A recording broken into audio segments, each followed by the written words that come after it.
Can we please have Alhaji Musa Bichi to open the meeting with prayers? Alhaji Musa, can you please oblige us with opening prayer? Alhaji Musa Bichi, can you hear us?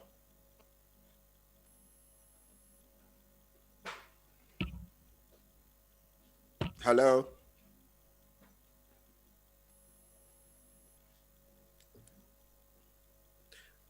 I'm not sure Alhaji Musa can hear us. Maybe we can have somebody. Maybe Dr. Farouk, if you can hear us.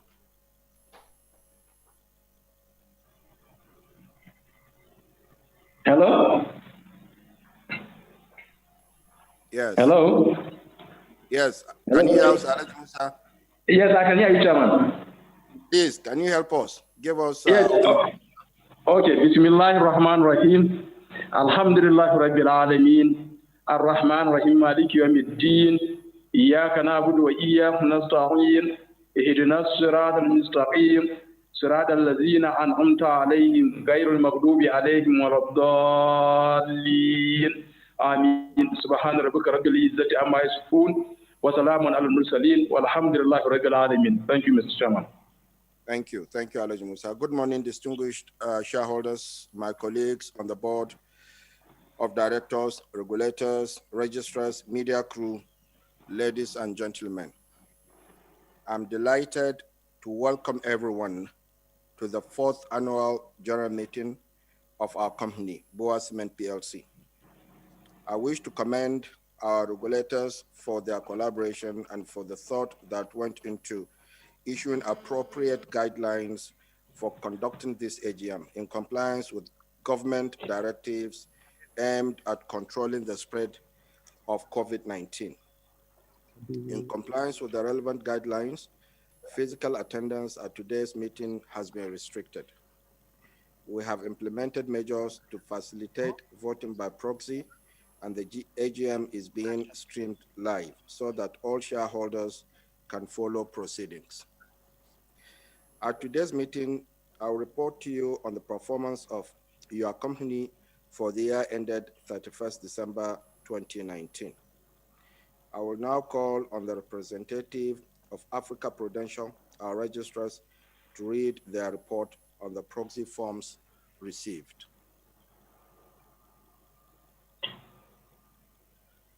Catherine, over to you. Mr. Chairman, for the purpose of this meeting, we received 227 proxies with a total of 33,559,900,571 units of shares, representing 99.10% of the issued share capital of the company. Thank you, Mr. Chairman. Thank you, Catherine. Pursuant to Article 52 of the Company's Articles of Association, the Company Secretary has informed me that we have a quorum for this meeting. I now declare the meeting open.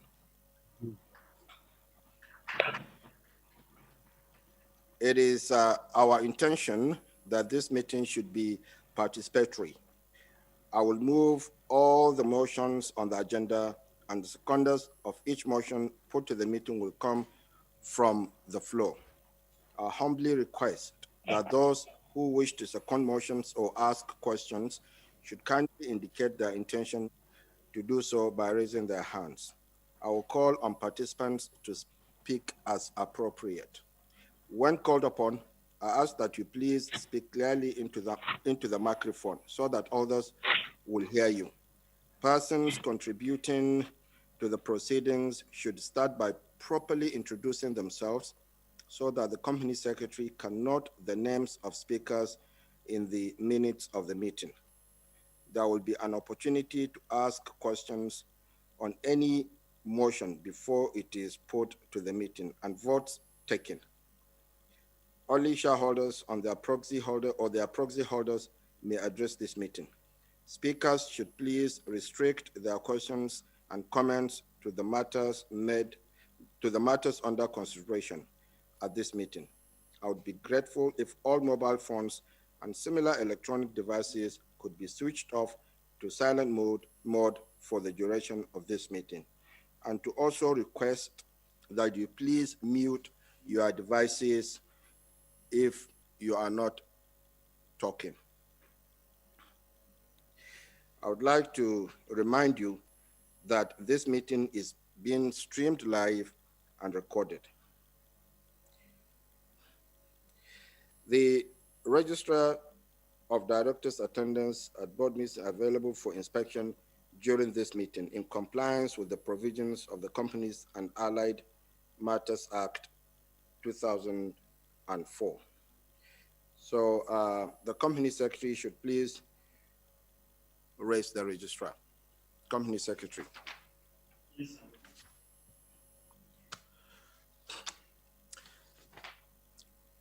I will continue. My name is Abdul Samad Rabiu. I'm the chairman of your company, and it gives me great pleasure to introduce the directors at this meeting. We have the Managing Director, Engineer Yusuf Haluru Binji. Engineer Binji. We have Mr. Chimaobi Maduke, Mr. Chima, Mr. Finn Arnoldson, Senator Kairat Abdulrazak Gwadabe, Alaji Shehu Abubakar, and Jack Bierkansky. I would also like to introduce the Company Secretary, Ahmed Aliu. What name are you using to log on, please? What name are you using to log on? I don't see any.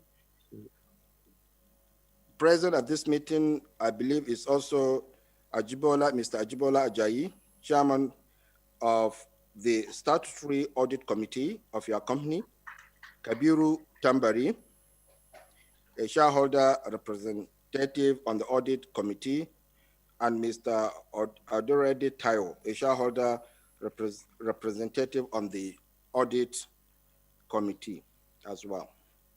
We have representatives of PwC, our independent auditor, represented by Mr. Rashid Raji. I don't know whether Rashid is there or maybe his colleague, and Africa Prudential, our registrar, represented by Catherine Onwosu. I would particularly like to thank the representatives of the Securities and Exchange Commission, Rambak Moses, and the Nigeria Stock Exchange, Olaiton Olabi, and Jumuke Mantami, who have also joined this meeting. The Corporate Affairs Commission had advised that it will not be sending a representative because of the COVID-19 pandemic, but will expect a report to be filed by the company after this meeting. I don't know whether they've actually joined the meeting, maybe. Company Secretary, maybe you can confirm that later. Finally, And most importantly, I wish to acknowledge the presence of our esteemed shareholders, those who are attending and those who will be watching the proceedings live. So I will now call on the Company Secretary to please read the notice convening the annual general meeting. Company Secretary, please. Thank you, sir. Notice of the fourth annual general meeting. Notice is hereby given that fourth annual general meeting of Grossman PLC. We can't hear you, Company Secretary. Can you hear me, sir?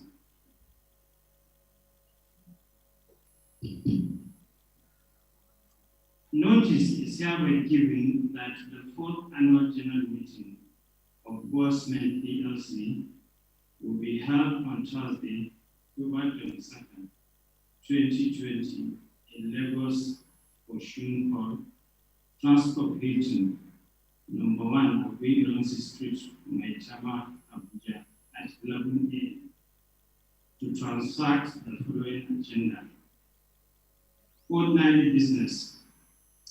Today before the meeting, the report of the directors, statement of financial position as of 31st December 2019, together with the statement of profit or loss and other comprehensive income for that year ended on that date in the reports of the auditors and the audit committee thereof. 2, to declare a dividend. 3, to elect and re-elect directors. 4, to authorize the directors to fix the remuneration of the auditors. 5, to elect members of the audit committee. Special business. 6, to approve the remuneration of the directors. 7, to approve the proposed debt capital raising by the company. Ratify the previous actions of the board of directors of the company and all management in respect of the debt capital raising, and to authorize the board or on its behalf, the MD and the company secretary to take all such steps and provide and execute all such documents as may be required to facilitate the raising of debt capital by the company and the obtaining of requisite regulatory approvals required for the debt capital raising. 8, to consider and if not fit, to pass the following as a special resolution of the company.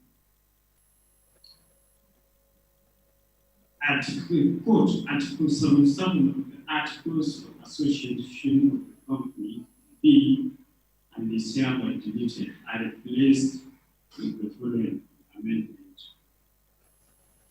That the directors may exercise all the powers of the company to borrow money and to mortgage or charge its undertaking, property and uncalled capital, or any part thereof, and to issue debentures, debenture stock, and other securities, whether outright or as security for any debt, liability, or obligation of the company or any third party. It is proposed that the full borrowing powers of the company is to be vested in the board. The proposed provision of Article 77 Articles of Association of the company vest the borrowing powers of the company in the board of directors when the resolution is approved. This notice was issued by order of the board on the 30th of September 2020 and was signed by Mr. Mahmoud. The notes to be noticed is number 1, compliance with COVID-19 related directives and guidelines.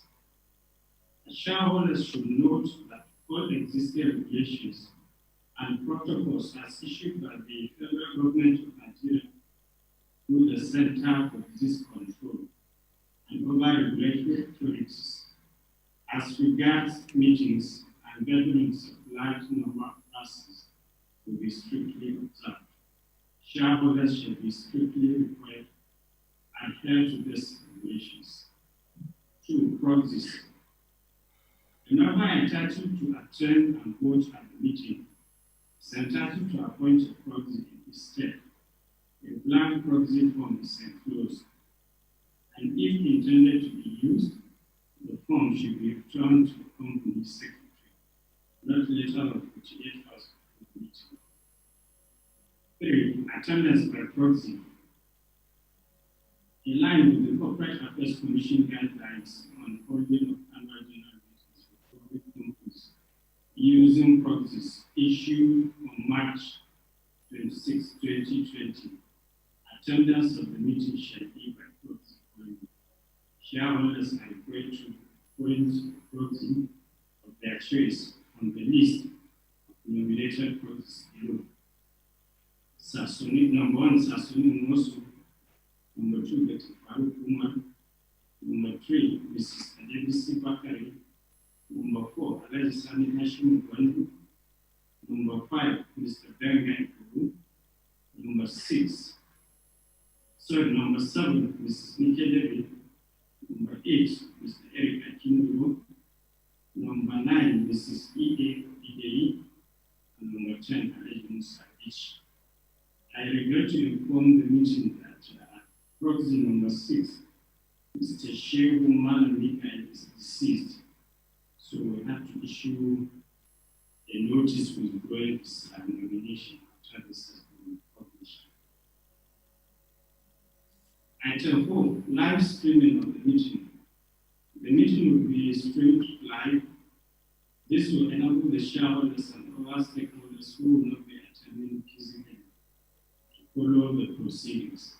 The link for the meeting online live streaming will be made available on the company's website, which is www.postment.com.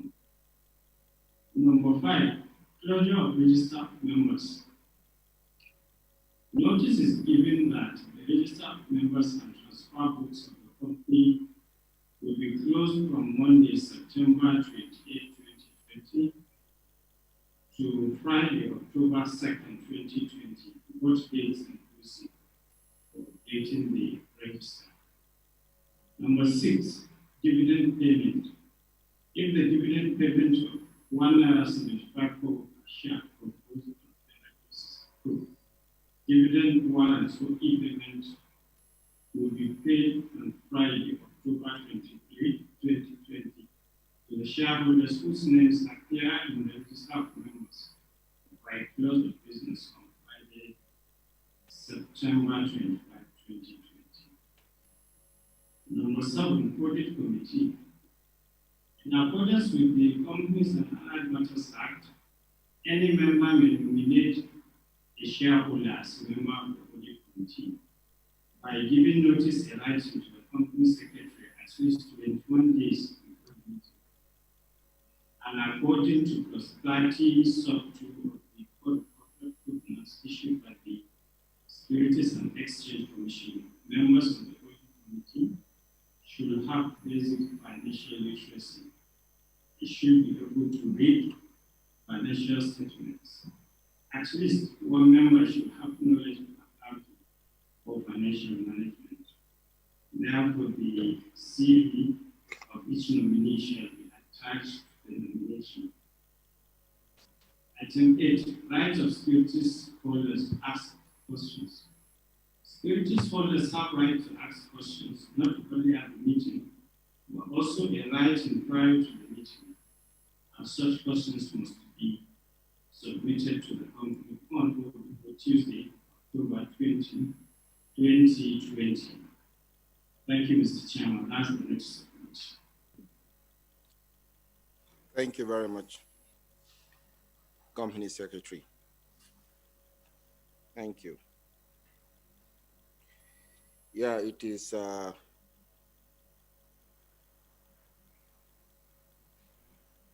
now time for me to report on the affairs of the company during the year under review. With their permission,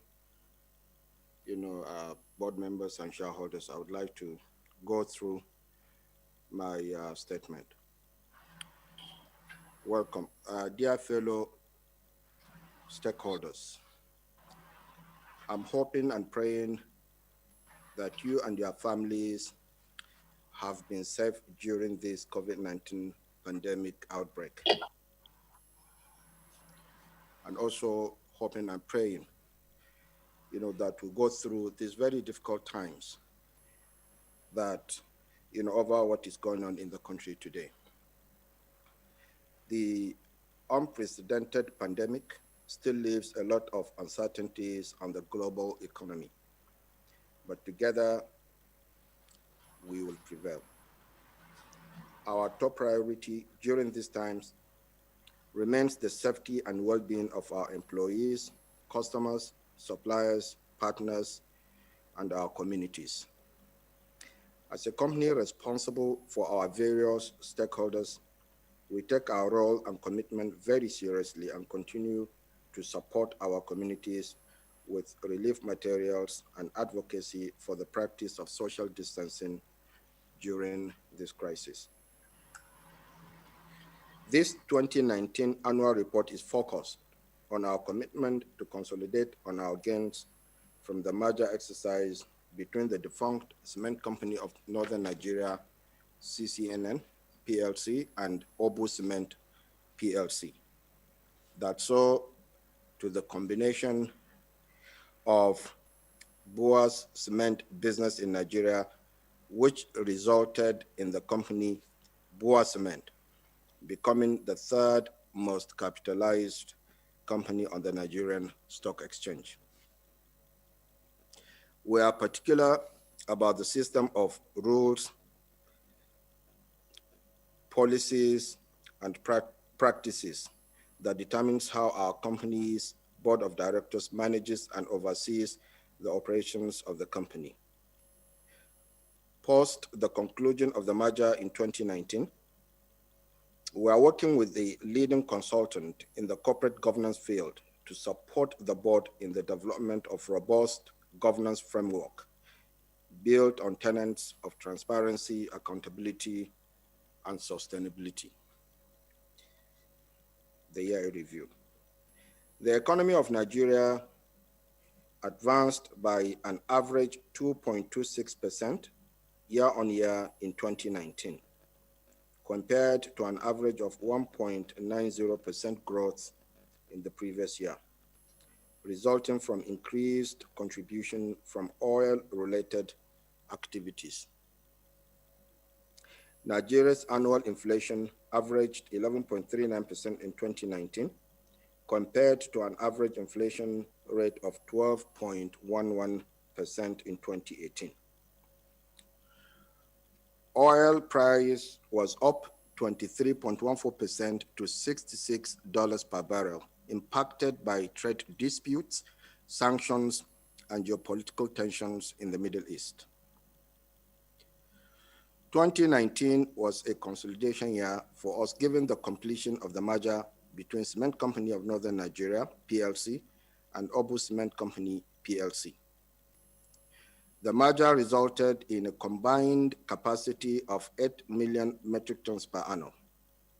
The year reflected our belief in the industry and our success in strengthening our position for future growth and long-term sustainability. Following the successful merger, we commenced the process for listing Bua Cement PLC on the Nigerian Stock Exchange. Bua Cement PLC was listed on the NSE in January 2020 and emerged as the third most capitalized company on the Nigerian Stock Exchange, with a market capitalization of over 1.2 trillion naira.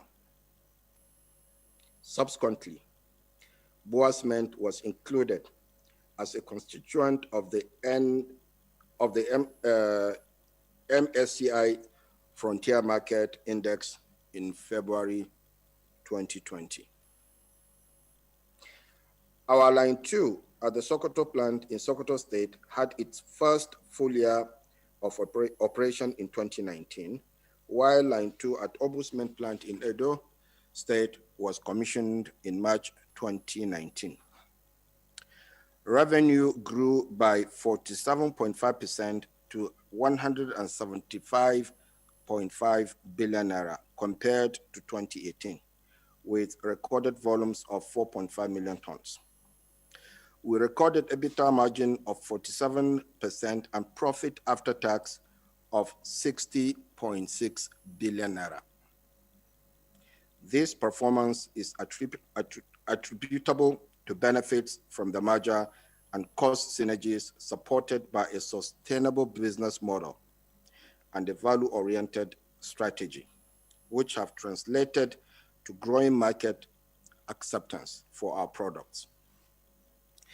Due to this performance, the board has recommended for your approval a dividend of 1.75 naira kobo per 50 kobo ordinary share. If approved at the AGM today, it will be payable to shareholders whose names are on the company's register at the close of business on September 25th, 2020. Shareholders are once again encouraged to embrace the e-dividend mandate and ensure that they fill the relevant form and submit to the registrars for getting immediate value once dividend is paid. Mandate form for e-dividend is attached to this annual report for completion and return to the registrars, and could also be downloaded from the company's or registrar's website, www.buascement.com or www.africaprudential.com. The company has complied with all the relevant courts for best practices throughout the financial year ended 31st December 2019. Board changes.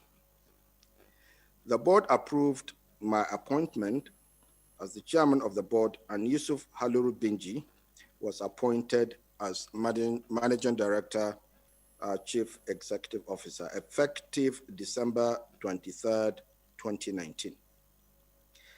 Engineer Yusuf Binji, FNSE, previously served as the managing director of Obu Cement, PLC, before moving to Cement Company of Northern Nigeria, PLC.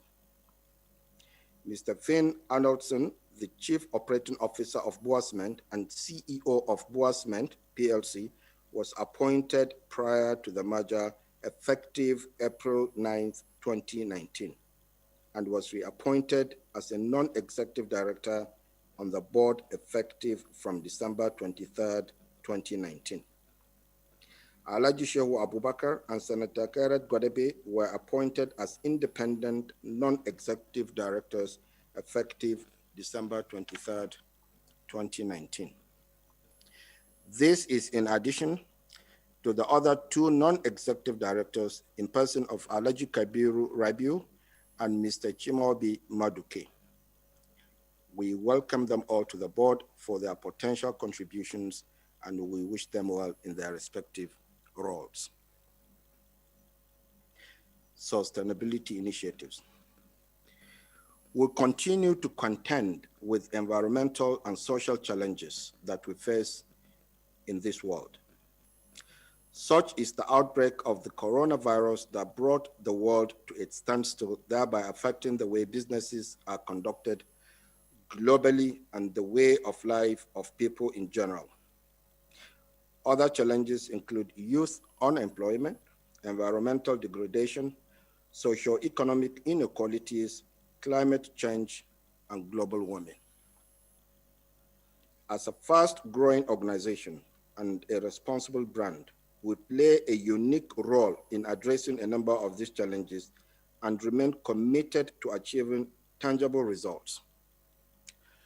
Consequently, our sustainability initiatives reflect our determination to deliver on already identified sustainable goals, including climate, energy and environment, community, and circular economy.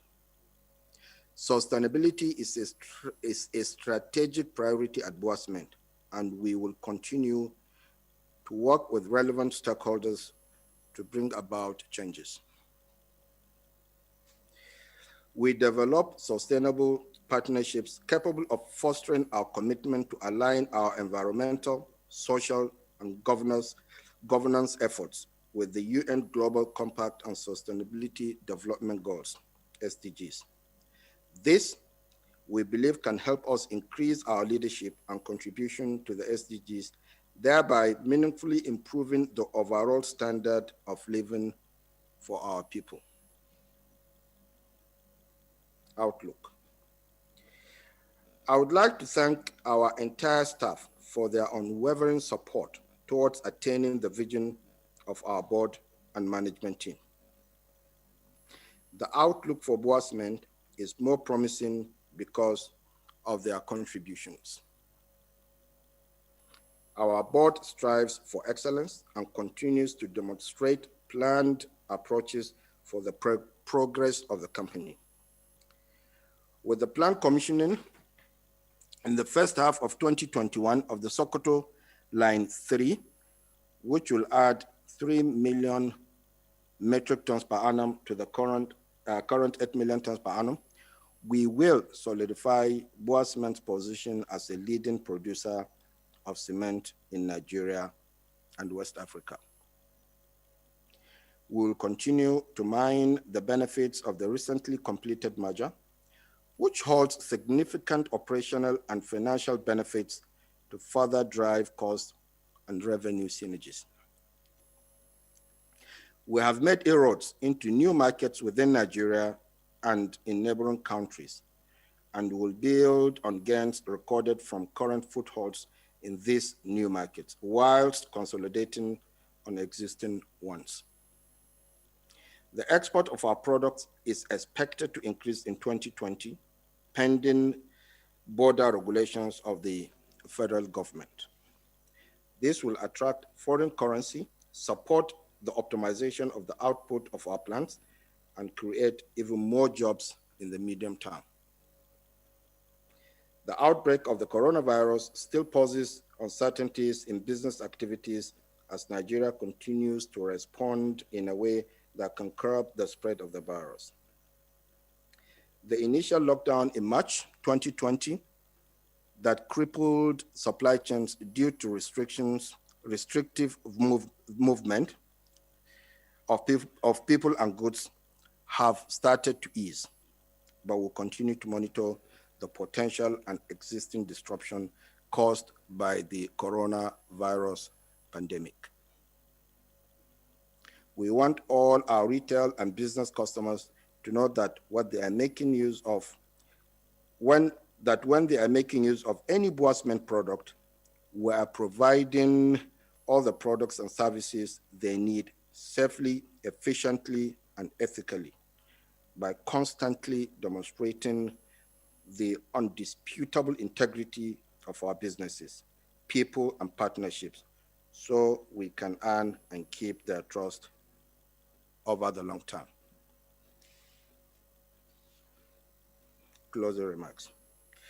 Over the past years, I've had the opportunity to interact with BOA employees at various events, including award events, celebrating the extraordinary ingenuity and high morality and quality of their work. Boa Cement is in excellent hands. I thank you all, stakeholders. I thank all our employees, our customers, host communities, for their support, and hope that you all enjoy reading our 2019 annual report. I would like to thank our esteemed shareholders, distributors, suppliers, and everyone, and pray that we are alive to witness next year's annual report. Thank you, and God bless.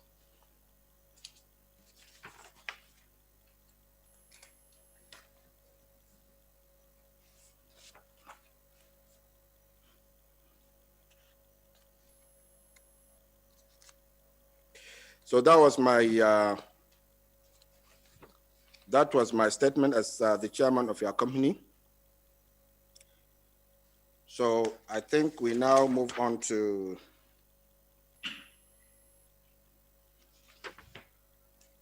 the next item,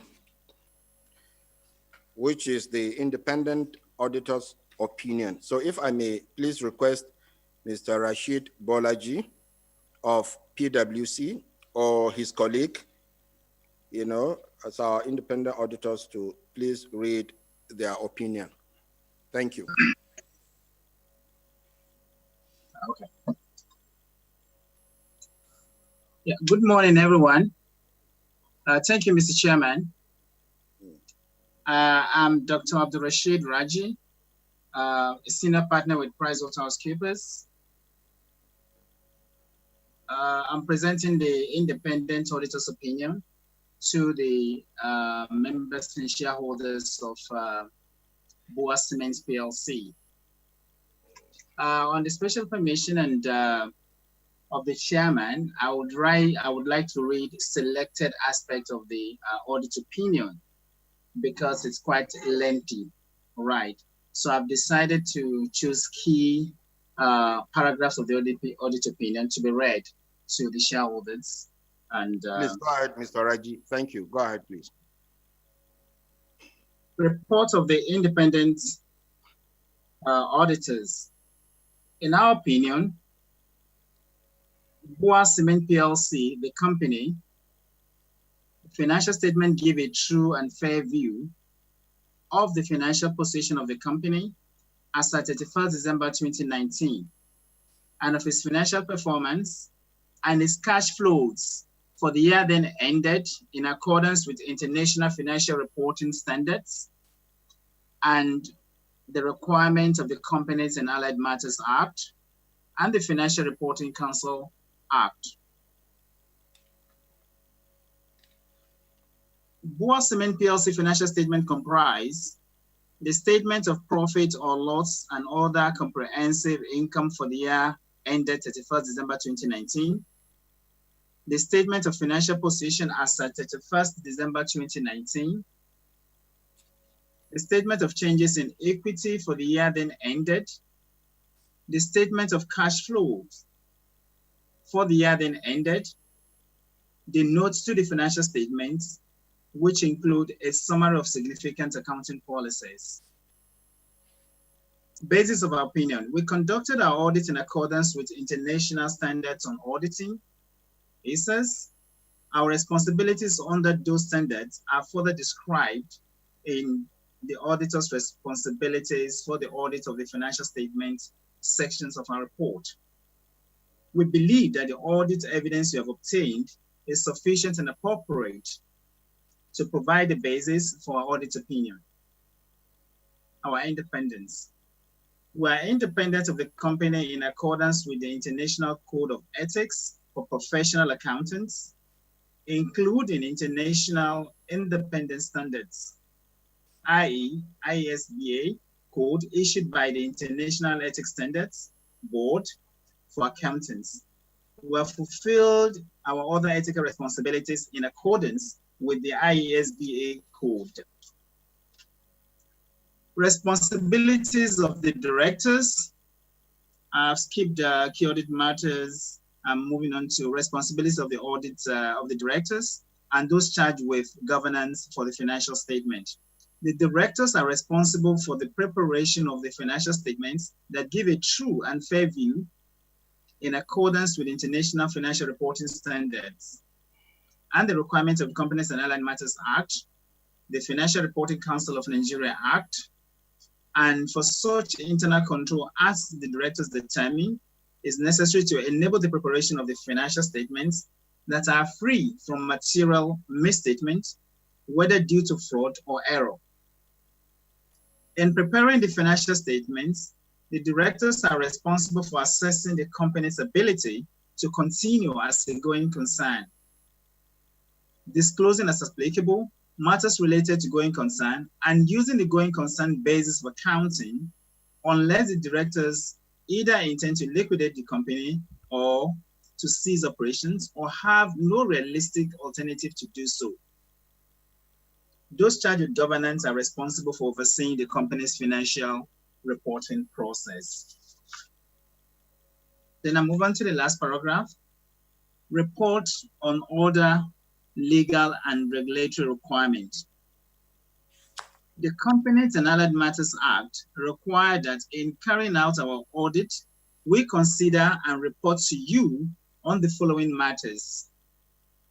We confirm that, 1, we have obtained all the information and explanations which to the best of our knowledge and believe were necessary for the purpose of our audit. The company has kept proper books of account so far as appear from our examination of those books, and returns adequate for our audit have been received from branches not visited by us. The company statement of financial position and statement of profit and loss or other comprehensive income are in agreement with the books of accounts. Signed PricewaterhouseCoopers by Rashid Raji, Chartered Accountants, Lagos on 15th of May, 2020. Thank you, Mr. Chairman. Thank you. Thank you very much, Mr. Raji. Thank you.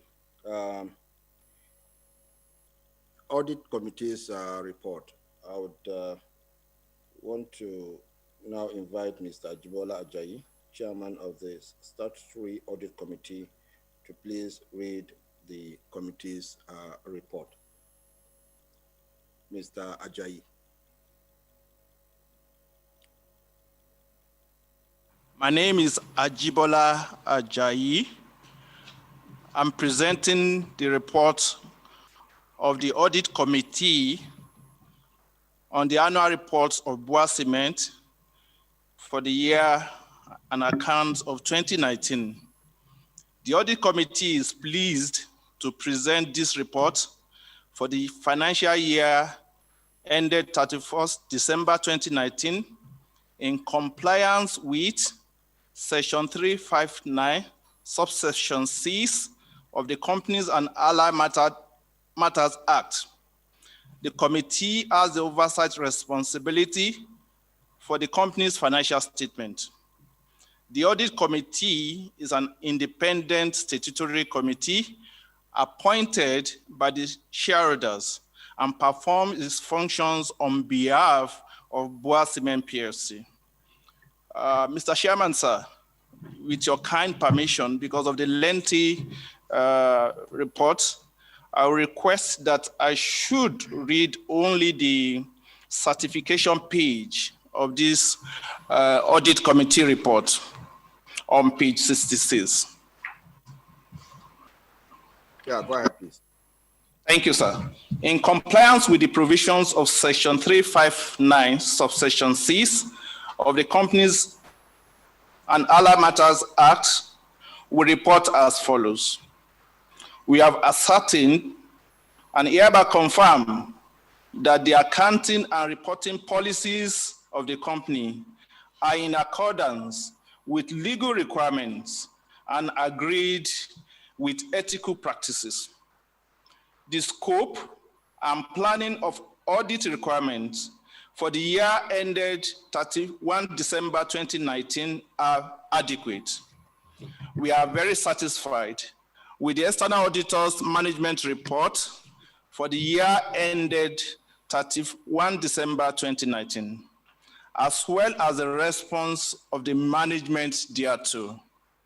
I have signed this report on May 12, 2020, on behalf of the following members of the Audit Committee: Mr. Oderinde Taiwo, who is a member and an independent shareholder; Alhaji Kabiru Tambari, who is also a member and an independent shareholder; Alhaji Kabiru Rabiu, who is also a member and a director. On behalf, I've also signed on behalf of Mr. Shimabi Maduke, who is a member and a director, and also on behalf of Alhaji Shehu Abubakar, a member and a director. This is the report of the Audit Committee. Thank you so much. Thank you very much. Thank you, Mr. Ajayi. Right, okay.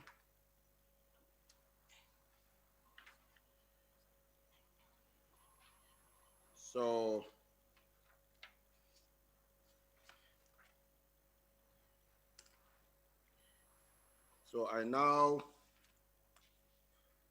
lay before you the annual report for the financial year ended 31st December 2019. And I'm happy to take questions and comments on the report before we proceed to the next item of business. This is a copy of the 2019 annual report that is being laid in accordance with a legal requirement. Thank you. So to aid in our response to your questions, may I kindly ask you to refer to the page of the annual report, which your question relates to. In asking questions or sharing comments, I would like to please urge members to be brief to afford other shareholders the opportunity to do the same. And please remember to raise your hand and to indicate your wish to ask questions, and kindly wait until I call on you before you speak. Once called on to speak, please state your name clearly before asking, your questions or making your comments.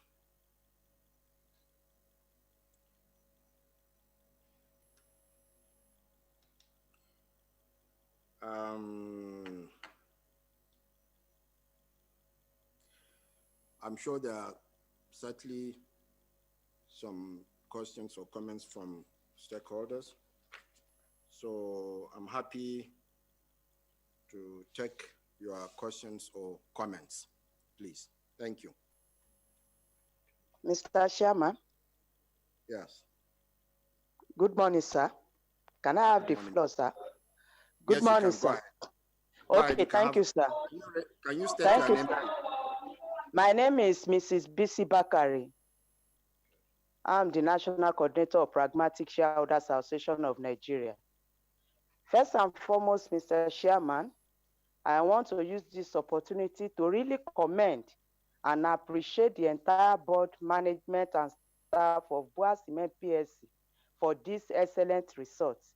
And again, I want to thank the board especially for the dividend of ₦1.75, despite our earnings per share. Secondly, Mr. Chairman, despite that our income tax charged during this year under review of 5.6 billion, our profit after tax stood at 60.6 million. Even in 2018, when we got income tax credits of 24.9 billion, our profit after tax was just 64 billion. So I want to thank the management staff for this excellent results. Having said that, I will go straight to page 16 of the annual report and account, where we have value creation cement consumption per capita. Mr. Chairman, I think we still need to put more effort in Nigeria, looking at the graphs. In Nigeria, we had 109 kg, while Senegal topped the list with 276 kg. I think the board and management need to put more effort on that. Again, I want to use this opportunity to really congratulate our company, Bua Cement PSC, as the third most capitalized company on the Nigerian Stock Exchange, with a market capitalization of 1.2 trillion. This is highly commendable also. Thirdly, I think the merger between Cement Company of Northern Nigeria PSC and Noble Cement Company has really brought positive changes into Bua Cement PSC in terms of cost synergies and revenue. And it has also strengthened our market leadership position in the cement industry. And I congratulate the board and management for that achievement. Mr. Chairman, I would like to know how we intend to achieve the increase in the export of our products, considering the closure of borders of the federal government of Nigeria, because MD said a lot on that on his statement. So I would like to know how we intend to achieve the increase in the export of our products, considering the closure of borders of federal government of Nigeria. Also, from the MD statement, he mentioned that the process of restructuring our company borrowing we concluded by second quarter of 2020. I want to ask Mr. Chairman that how far have we gone? We are already in the fourth quarter of 2020. So because MD said by second quarter of 2020, they will conclude that. So I want to know how far we have gone so far now. Again, I would like to know how far about our company's discussion with a local energy company for the supplies of LNG, liquefied natural gas, to improve energy efficiency across our two plants in Sokoto and Edo State. Page 107. Page 107.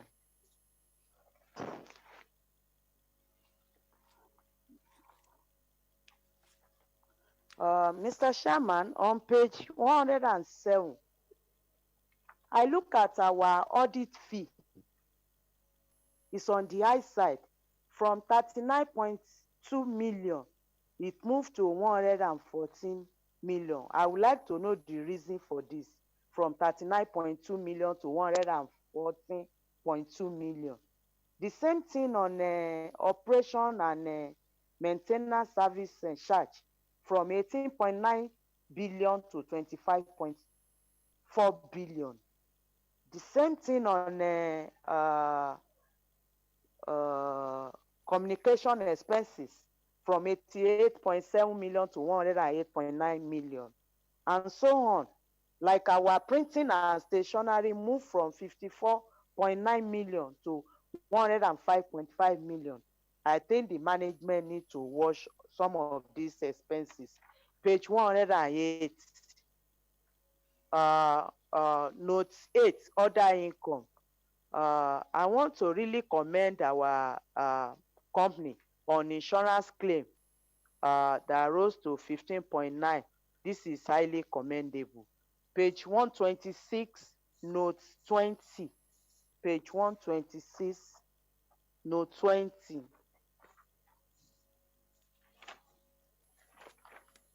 But yeah, that is on our borrowing, sir. Mr. Chairman, I think our board needs to look at our borrowings. Our total borrowings has increased by 81.6%, from 3.937 billion to 21.423 billion. What effort is our board putting in place to control this? Lastly, Mr. Chairman, in order to give an opportunity to my colleagues, lastly, our company is experiencing rising in the cost of production, particularly raw materials. What has been the impact, given the effect of Naira devaluation of spare parts and importation of fuel, oil, and AGO due to local unavailability of foreign exchange? Thank you. God bless, sir. Thank you. Thank you, Mrs. Bakari. Okay, so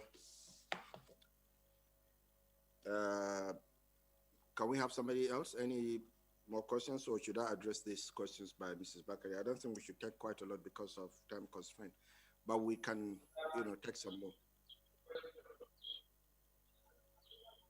Yes, Mr. Chairman. Mr. Chairman, sir. Yeah, who is speaking, please? Mr. Chairman, sir. Yes. My name is Eric Akiduro. Eric Akiduro, Ibadan. Okay, Eric, go ahead. Mr. Chairman, I need to be in line with the commendation given by, I need to be in line with the commendation given by Mrs. Bakari. And also, I need to say categorically that the success of every business is not really in what you have, but in what you are doing with what you have. We really want to commend you for bringing our company so far to where we are today. We know what we were passing through before the transformation, and we know what we are now, and we believe that we are going to a very higher place. So we really want to commend you, Mr. Chairman, for bringing life into our business. And when I was going through this report, Mr. Chairman, I was so comfortable and so pleased when I saw in your report that our investment is in good hands, is in safe hands. This is one of the things that can give us solace as investors.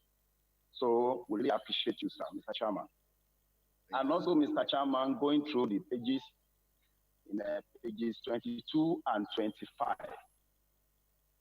pages 22 to 25, I commend the innovations brought to this annual report by the board, where the chief executive report was taken as question and answers. In fact, it was a good innovation. When going through the question and answer, I can see that the man really delved into the in-depth and was practical about the update of the company. So I commend this innovation, and I pray that it will continue so that we can have in-depth into our business. And also, Mr. Chairman, I will also commend the initiative of the board in local sourcing of raw materials. I can see that the local sourcing of our raw materials is increased. And definitely this is going to help our economy. And not only that, even create more jobs and facilities for the citizenry. So I commend you, Mr. Chairman, for going local to ensure that we have our products, materials locally. And also, Mr. Chairman, I noticed something on page 68. Page 68. I can realize that our finance cost of 5.3 billion, which we have over 3.1 billion last year. So I want us, which we have as back loans of 3.1 billion.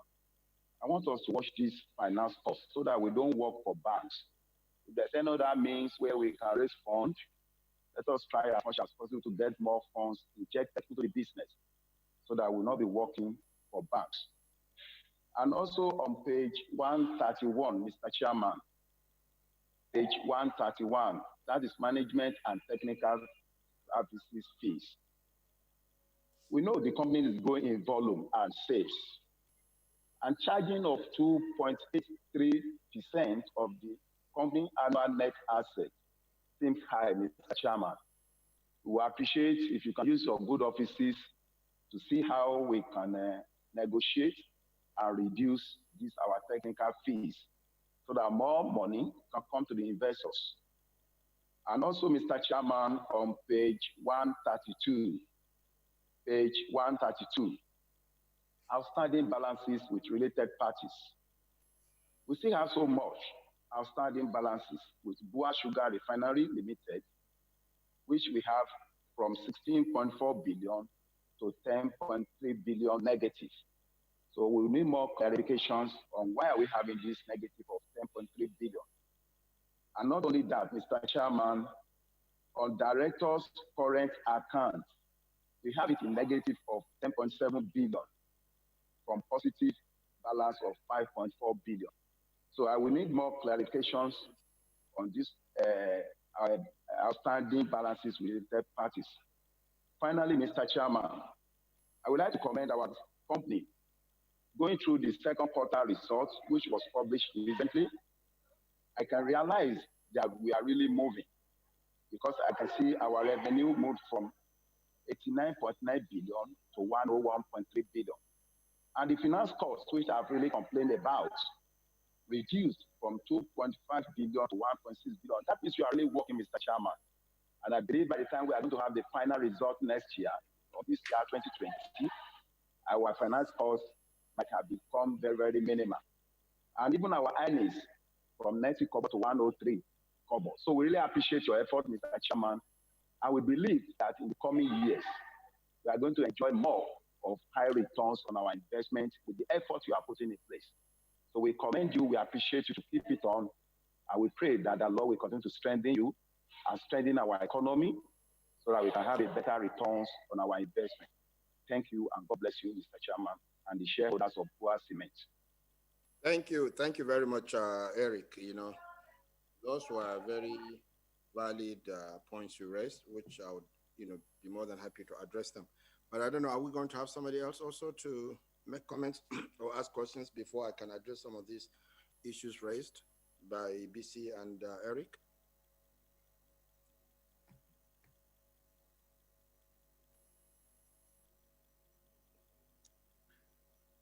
I can't actually see the floor, so I cannot. Is there any chance I can see the floor, so to see if anybody? Dr. Farouk, yes. Dr. Farouk.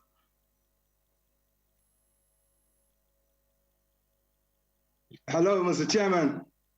Yes, Doctor. Yeah, thank you, Chairman. First of all, I don't want to repeat what others have said, but I think we need to commend your leadership. Remember last AGM when we met, and I predicted that by the merger, the share price will double. And today our share price, Mr. Chairman, has hit 40 Naira. And I also want to make another prediction. If COVID-19 subsides in Nigeria, I believe the share price of BUA will go up next year. By the next AGM, we'll see that. Mr. Chairman, I also want to commend the performance. 66.6 billion Naira PBT is very, very commendable. I would like to appeal to the federal government to open the borders. Borders are not normally closed perpetually. The fear of government, one of the fears is the oil we subsidize gets smuggled. Then the oil subsidy has been removed. I think this problem has been overcome. And also, if government open the border for 3 to 6 months, then they can monitor the issue of drugs, arms, insecurity, and smuggling. So we are appealing to government to open the border so that some of our businesses will flourish. Mr. Chairman, I want to commend the registrars for the list of unclaimed dividend, and also to commend the board, because for a long time I have not seen a company publishing unclaimed dividend list, but we have it here, and this shows that we are really very transparent. I also want to commend you for 2 donations you have made, one to the school in Sokoto, and the other one for building boreholes in 5 communities in Edo State. This is a very good aspect of social responsibility, and I know you are a philanthropic person, and this is commendable. And Mr. Chairman, we have also seen your contributions toward the COVID-19 in Nigeria. Mr. Chairman, we are very, very proud of people like you. You know, I keep saying God has blessed this country with Abdul Samad and Alhaji Aliko. You have contributed so much, and we mean a lot to you. And I think every Nigerian now knows that you are really having the poor people at your heart. Mr. Chairman, this is very commendable. Mr. Chairman, on page 42, I saw the attendance of directors. And again, I commend you for attending all the meetings, including my good friend Chima and Kabiru. your attendance, the three of you, 100%. But Mr. Chairman, I saw Mr. Chima's name before your own. Mr. Chairman, I think there is an error there. A in alphabetical order even comes before C. So I hope next time we'll have our chairman's name first because he is the leader of the board before my good friend Chima Obi. Mr. Chairman, I also want to say that the capitalization of the stock exchange, which you have helped us, it has increased and we are third in capitalization. Mr. Chairman, I want you to bring more of your businesses to the capital market because you have other companies that can make Nigerians invest and earn money. It's not only cement Boa is in. Mr. Chairman, on a final note, I want to condole you on the death of our uncle, Alhaji Shehu Rabiu, a very nice, excellent, religious person we lost, somebody very close to us, somebody close to you. We pray to Allah to make his soul rest in peace. Bless him with Al-Jannah.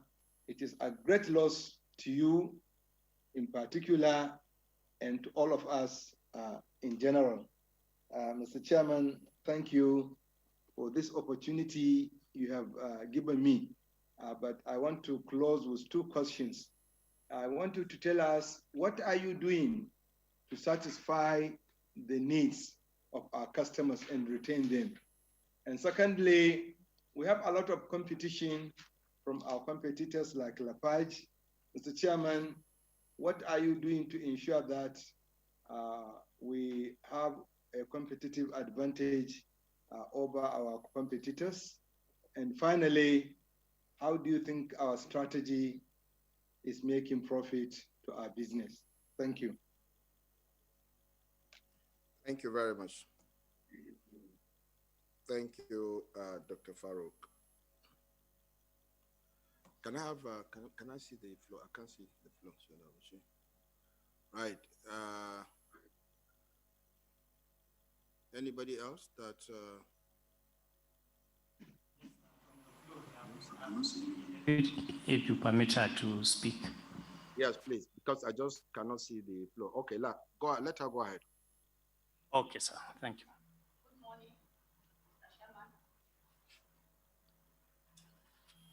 Good morning, Mr. Chairman.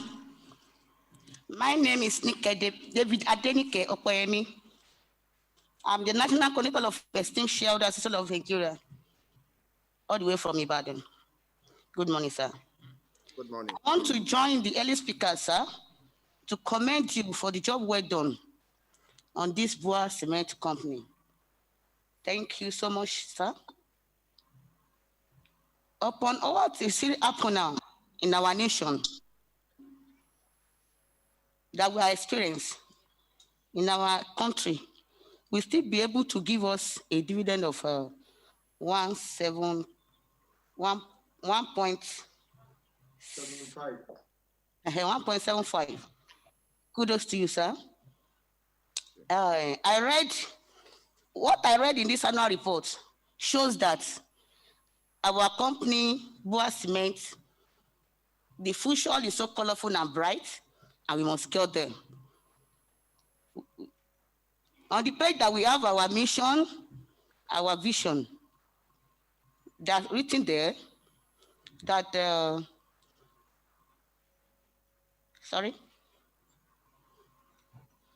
to produce and market higher quality cement for national development.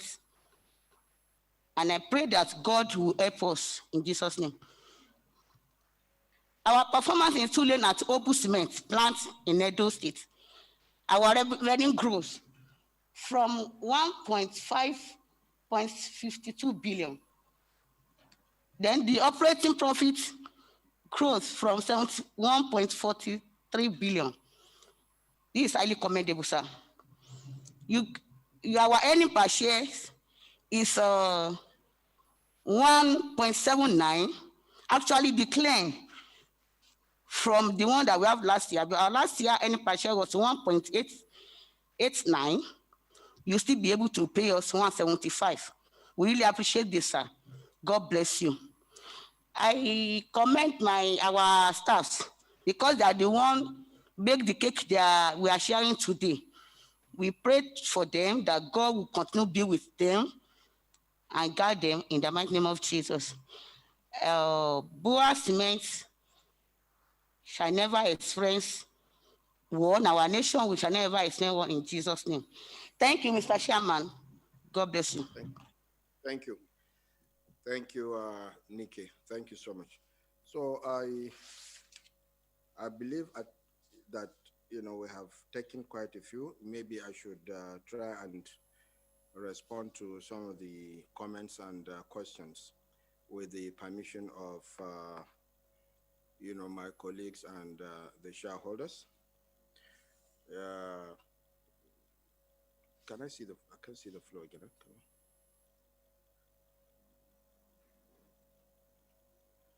Right. Okay. So, with your permission, let me start by addressing some of the issues raised by Mrs. Bakari, BC Bakari. And first of all, I think, she has commended the board and the management for this excellent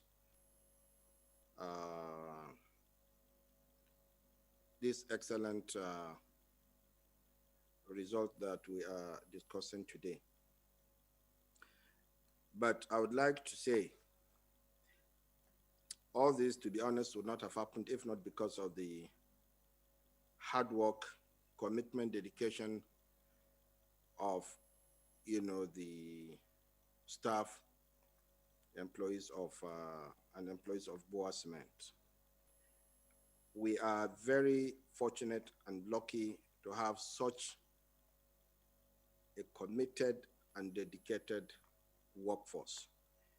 So I think they deserve, the credit for what they have been doing. And I've always said it, there is no business anywhere, no matter how good it is, that will continue to flourish if you do not have the right people driving that business. So let me also, on behalf of the board, really seize this opportunity to thank the management, the staff, and the people working for Boa Cement. They have done and they are doing an excellent job. That is number one. Number two, you have mentioned that we need to do more in terms of cement production. I agree. And the reason why everybody is today so excited all over the country, about Boa Cement and trying to buy Boa Cement is simply because of the quality of the product. No more, no less. And it is on record that Boa Cement is the king of cement in Nigeria today. The quality speaks for itself. We cannot supply enough cement, and that is, as I said, because of the quality. Therefore, we all know that with the demand that we have, there is no way we will not continue to expand the business. And as you are aware, we have our third line, Sokoto line, which by the grace of God will be commissioned next year. So once that is commissioned, it's a 3 million tons, capacity that is going to be commissioned early next year. With that, we are going to have an increase from 8 million metric tons per annum to 11 million metric tons per annum. And that is quite substantial, more so because it is located in Sokoto, a region where there's actually not a lot of cement plants. So we're really very excited and we look forward to commissioning that plant sometime next year, because that is going to boost not only the regional supply within the regional market, but also for exports. And as I have mentioned before, the location, the Sokoto State plant is located not far away from Niger. It's only about 120 kilometers to Niger Republic. So we are well positioned. And as we all know, the ACFTA, which is the African Continental Free Trade Agreement, is coming into effect sometime next year, which once that is in place, we will not have any problem exporting cement, not only to Niger Republic, but to Burkina Faso and other countries that are not far from Sokoto. The African Continental Free Trade Area consists of 54 countries in Africa, which allows you to export or import goods and services from any of the 54 countries, duty-free. So the reason why this is very significant to Bois Cement is because we have the Niger Republic and the Burkina Faso, markets. Both markets are prime for Bois Cement to take cement, especially Burkina Faso. Burkina Faso has, it's about 1,000 kilometers from Sokoto State, and they do not produce clinker because they do not have limestone. So they actually import all of their clinker, from either China or Turkey or other countries to Lomé because they are landlocked. So they bring in clinker to Lomé, and from Lomé, they now, transport it all the way to Ouagadougou. Distance from Lomé to Ouagadougou is the same distance as from Sokoto to Ouagadougou. But before they can actually bring it to Ouagadougou, from Lomé, they have to import it from other countries. So, that is going to be eliminated, meaning that it's just like importing cement or clinker from Lomé to Ouagadougou, and that is between 3 to 4 million tons market. It's a very difficult market, but I think with the ACFTA arrangement, we will take advantage, of that market and Niger Republic. Hence the reason why we feel we should actually dedicate at least 50 to 60% of that line 3 solely for exports to Niger Republic and to Burkina Faso. But having said that, you've mentioned, and we can see that the demand in Nigeria is also increasing. So, it's a problem for us. Although it's a good, if you may, it's a good problem because it's like we'll have, production that you can either export or sell locally. To me, I think it's important we actually sell locally and also export, because if you look at the price of cement in Niger and also in Burkina Faso and other countries in Africa, Nigeria is probably the cheapest, in terms of price. If you look at the price of cement today in Nigeria, with the exchange rate at 420, 430 naira, it translates to just about $100 per ton. Price of cement in Niger is $120, $130. In Burkina Faso, it's about $160 and $170. The cost of transportation is less because the distance is not, that far. So to me, I think, it is, we are well positioned, and there is no way we will not be able to take advantage of the ACFTA once it is in effect from January. And I know that Bakari, you've also raised the issue of the LNG in Sokoto. Yes, of course, it will not be possible to have all these plants running on either LPF or AGO or what have you. So the LNG arrangement that you raised, the issue of LNG that you raised, that is ongoing. It is on course, and we believe, that the agreement we signed with Greenville will be able to start using that hopefully by January next year. So I know the MD probably may touch on that a bit, so that you can shed more light on that. But I believe that is going to be, that is going to be in place and on course between now and early next year. So the third line that will be commissioning next year is going to be purely on the LNG arrangement that we have with Greenville, which is a company in Port Harcourt, that is producing LNG and transporting it to some parts of the country where there is not enough energy. So we're really very excited because it's a very, very good arrangement. It is cleaner, it is easier, and it is actually cheaper than other alternatives. So that is ongoing, and that is going to be up and running from, I understand, January next year. On the issue of audit fees that have gone up, of course, the business is growing. Volumes are higher and more.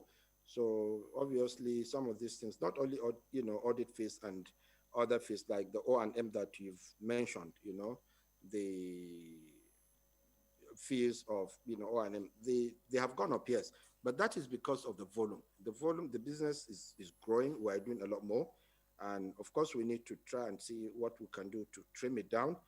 But if we are growing and volume is, higher than what you've been doing, certainly all other things will have to,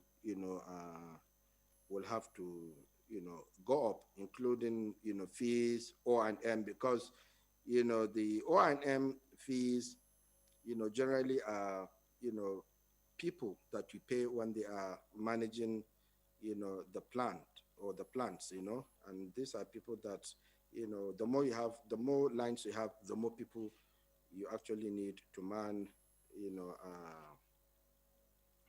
to man the plants. But of course, we are going to go back and see what we can do to see if we can get some of those fees, reduced, including the communications also. I understand that, we need to do more, just to make people more aware of what we are doing and the products we are selling, so that people appreciate, the brand. So, and if you need to do that, you need to spend more money on communications and what have you, and I believe it is paying off because more and more people now appreciate and understand that the quality of Boa cement is actually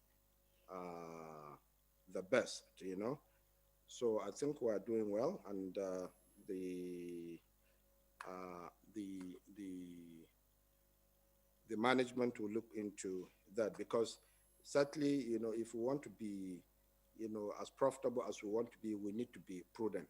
So, I'm sure we'll talk to the management, will look into that to ensure that, most of these fees that we're paying have actually come down. But you see, we are running a business now that is more or less world class, and we need to do everything possible for people to appreciate and understand what we're doing, where we're coming from, but at the same time making sure that we maintain, the excellent,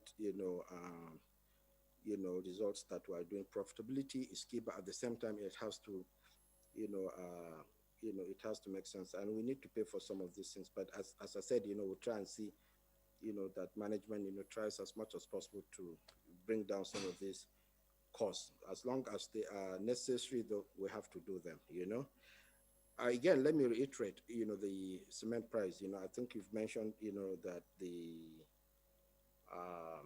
price of cement in Nigeria, is, going up or something. The cement price in Nigeria is probably the cheapest today anywhere in Africa, to be honest. And that is because we have actually decided to maintain this level simply because we're really not importing much. So we don't need, in terms of foreign exchange, we don't need that much. Yes, of course, the foreign exchange, the valuation of the naira is there, but the valuation relates in most cases to areas where you need to use foreign exchange to import either raw materials or spare parts or, all of those things. In the case of cement production, it is really not that high. Of course, there are other areas where we really need, to spend, foreign exchange, but it's not that much. Of course, if we see, that the situation warrants that we do something, of course we will. I mean, the price of cement in Nigeria today is very high. That is, even though the company price is too low, but that is because, as I said, of, the fact that there is, there isn't enough. As we have seen in the report, Nigeria per capita, production is quite low compared to other countries in Africa, including Senegal, South Africa, and other countries. So we really need to do more.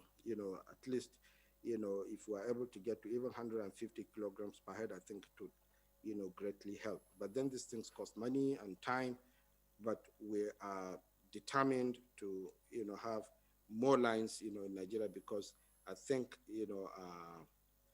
we need to do that. And Boa Cement, as I said, is the preferred brand today in Nigeria. I'm not shy to say it because I know it is the truth.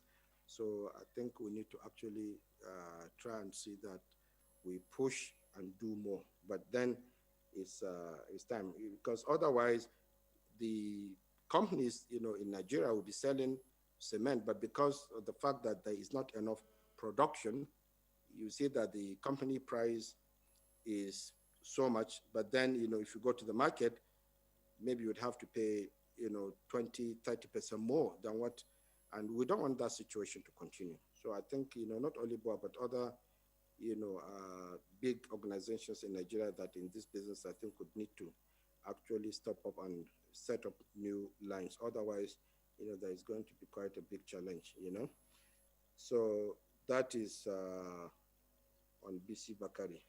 Eric sort of also, raised similar issues, although I think in his own case, he raised the issue of what it is, that we can do to try and source more, raw materials locally. I don't know. I don't think we really, in terms of raw material, local raw materials, I don't know whether we are actually importing much, to be honest. I think, our limestone is local. The gypsum for Sokoto, at least, is local, and most of the things, other things that we need, like bags and what have you, mostly are actually we get to local. The gypsum, for Obu is being imported, and that is because Nigeria, logistically, we have issues. Because the cement, the Boa Obu plant location is in Edo State, which is very close to Port Harcourt, it is actually cheaper for us to import gypsum and bring it to Obu than to buy gypsum, because there is no gypsum, in around Edo State or anywhere near there. But we have gypsum in the north. That is why Sokoto is able to actually get gypsum locally, from, the north. But believe it or not, the cost of transporting gypsum from the north to Edo State, because of the issues in terms of logistics and, what have you. The cost of transporting gypsum from the north to Edo is almost the same of the cost of the gypsum itself being imported to Nigeria. So that is why we actually, prefer to import gypsum to Obu Cement and use, gypsum in the north because it's locally available there, so the transportation cost is not that much. But for Obu, we import, and again, it's not really that much money compared to the volume that we have in terms of production. So the volume of gypsum being imported is not really much. I think that's about the only thing that we are importing, and of course, spares you have to import because we don't have spares in Nigeria. Again, that is really not a lot of money. So I'm really quite actually, pleased with the way things are going because we are spending, most of what we need we are getting locally. And if you look at what we are importing in terms of, spare parts and gypsum, for example, and from time to time, maybe a little bit of coal for Sokoto, you see that it's less than 3% of what we are doing. And to me, I think that is quite good because everything else is in Nigeria. That is why you probably have seen that prices of commodities in Nigeria all over the country, they've all gone up because in most cases, a lot of the raw materials are, imported. And because of the scarcity of foreign exchange and also because of the devaluation, you've seen situations or cases where prices have almost doubled, on some commodities. But look at the price of cement. We're still the same from almost 2 years ago. And we're happy to actually, keep it at this level. The only challenge we're having is that because the export market is higher and, sometimes we do quite a bit of that, one, to be able to get enough foreign exchange to cater for some of the things that we import, even though, those things are not much, but it still gives us, an opportunity, to have enough foreign exchange to be able to have spare parts, refractories, the gypsum that we import for Obu. And if you go to the CBN, yes, it is possible to get some money, but it takes time because CBN is only allocating about 15 to 20% of your request. So if you are able to export and get, enough foreign exchange to take care of these exports, of course, we'll do it. And we've been doing that. But then again, we would not, and at the same time, the price is even higher. But we, as I said, as a policy, we've decided that we ensure that we cater or we satisfy the local demand before we send, we send out cement for exports to some of these countries. At least for the lines that we have now in Sokoto. If we start the third line in Sokoto, yes, it makes sense because the volume would almost double. And, that way we'd be able to export at least, 50% of that and see what happens. But if going forward and we see that the demand in Nigeria or within the region has increased and, we'll be able to take the entire production, of course, we will cater for the local market first. And then, certainly would be looking to do a fourth line in that case. And I think the market will definitely take that. And, so that is on local sourcing of materials.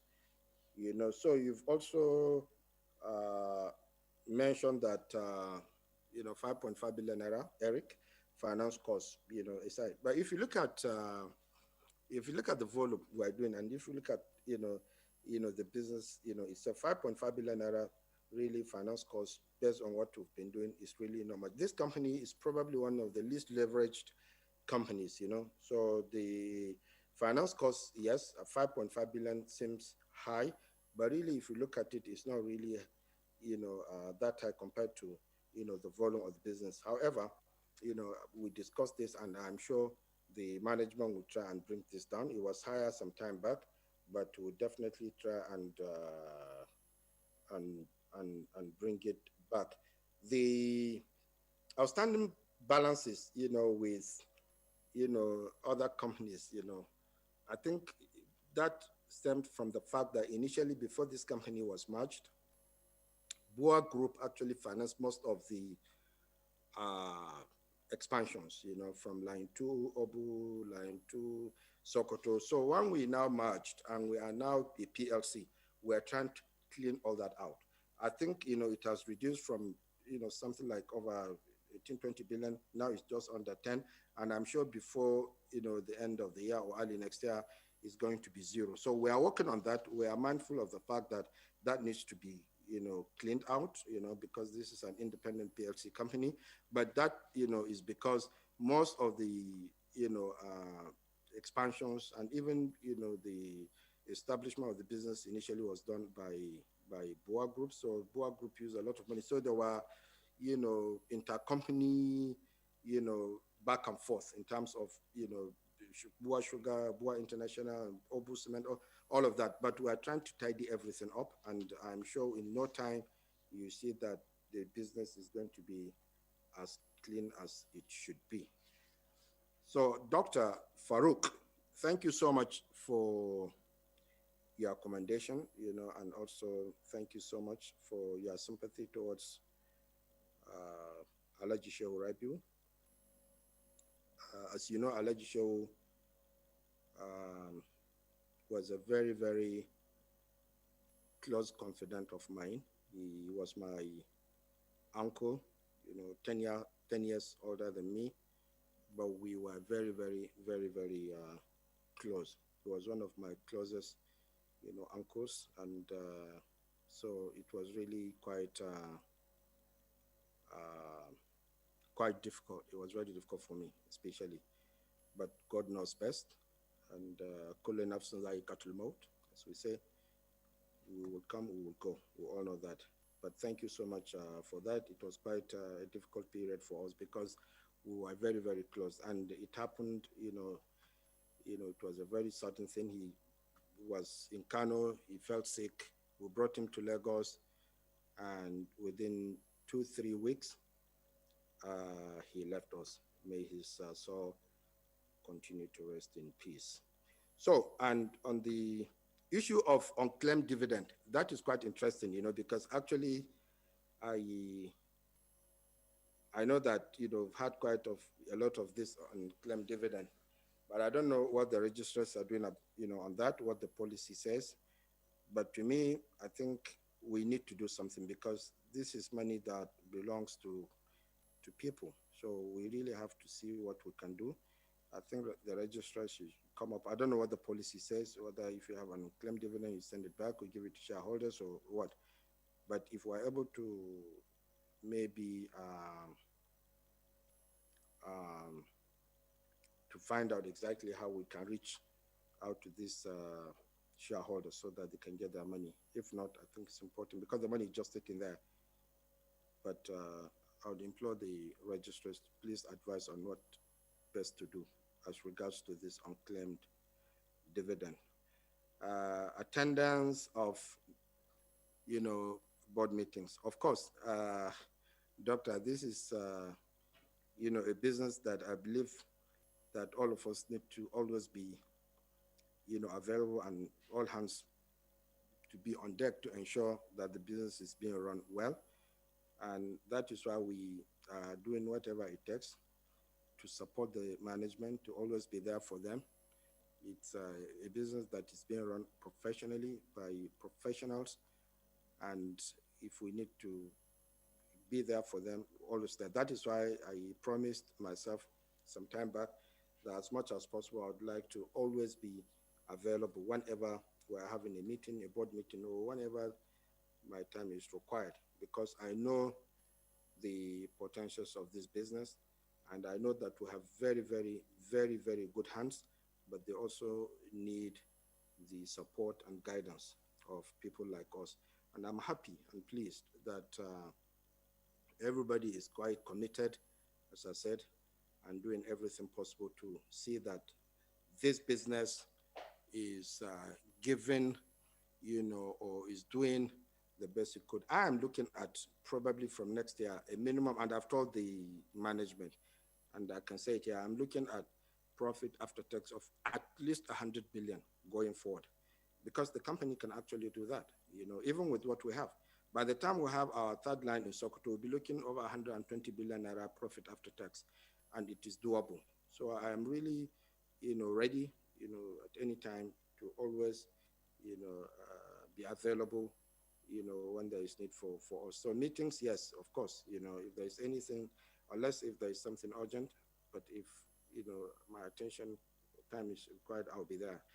And, I'm happy that other members also, board members, are also, being able to attend most of the meetings. So I want to thank, members of the board also for making time to always be attending meetings. And thank you so much for raising that, because it will ginger us to ensure that we continue to attend, board meetings, I don't know, Mr. Chima, how you are able to get them to put your name before my name. I did not see it, but it's good that Dr. Farouk brought it to my attention. I'm going to go and look. I don't know who did it, As he said, Mr. Chima's name before the chairman's name, I think is wrong.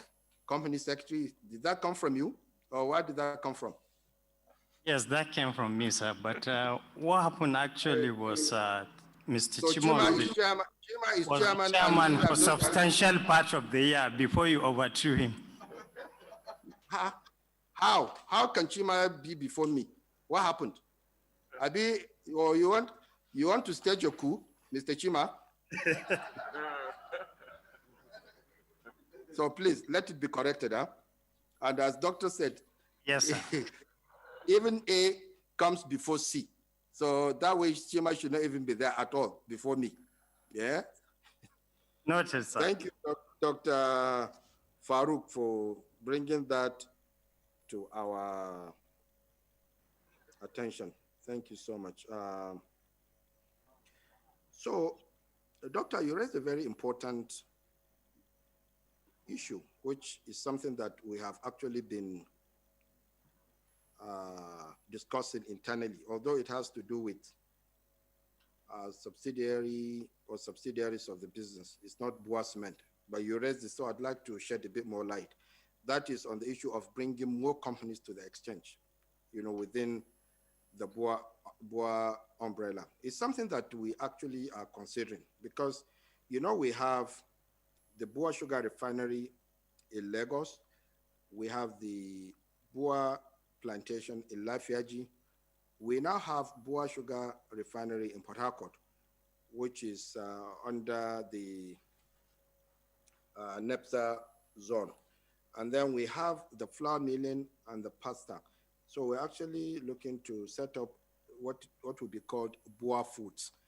That would be sugar, plantation, refinery, plantation, refinery again, and then flour milling and pasta. We have 5 lines of pasta in Port Harcourt of 6 tons each, and then flour milling. We have just signed to set up additional, to replicate what we have in Port Harcourt. Once that is completed, God willing, next year, we are going to be the second biggest flour milling company in Nigeria. With our sugar refinery in Port Harcourt, we are now the biggest sugar refineries in Nigeria because we have 2 lines of 2,000 tons in Lagos and one of 2,500 tons in Port Harcourt. So we're having 4,500 tons. But the Port Harcourt, the reason why this is interesting is that the Port Harcourt Sugar Refinery actually is a destination refinery. What that means is that you have the sugar refinery in Port Harcourt, you bring in your raw materials, you process, and then you export to other African countries. And again, that is because of the ACFTA agreement that we are going to have. Because in Nigeria, if you look at what we have today, in terms of production, I think more or less we have more than enough for what we need. But all other African countries within the West African corridor, most of them actually import sugar.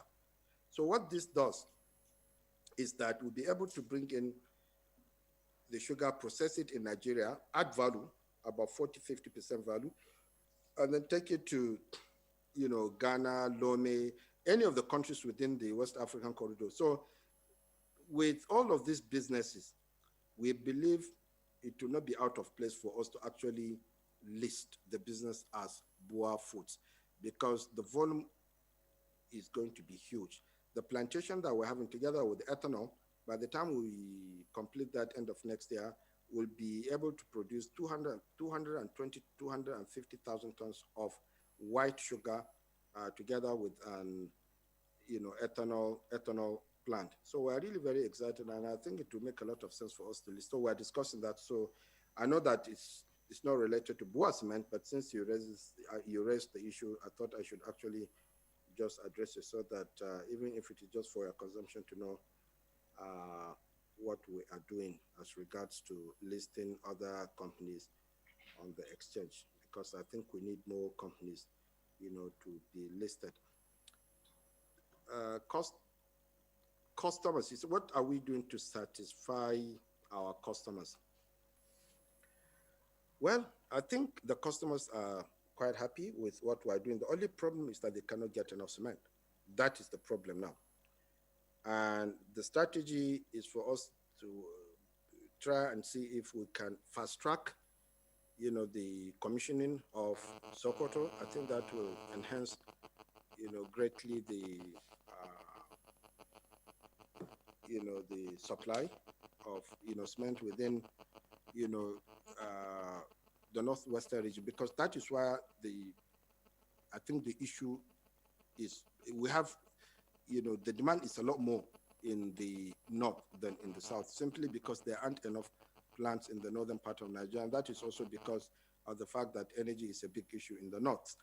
But with, Sokoto Line 3 and with this LNG arrangement with Greenville, I think it will address that issue. If you look at it in the northern part of the country, of course, Kogi, you can say Kogi, but Kogi, Obajana, and Edo, they are, north central. But if you go to northwest and northeast, you see that there is only Boa Cement and Lafarge in Ashaka.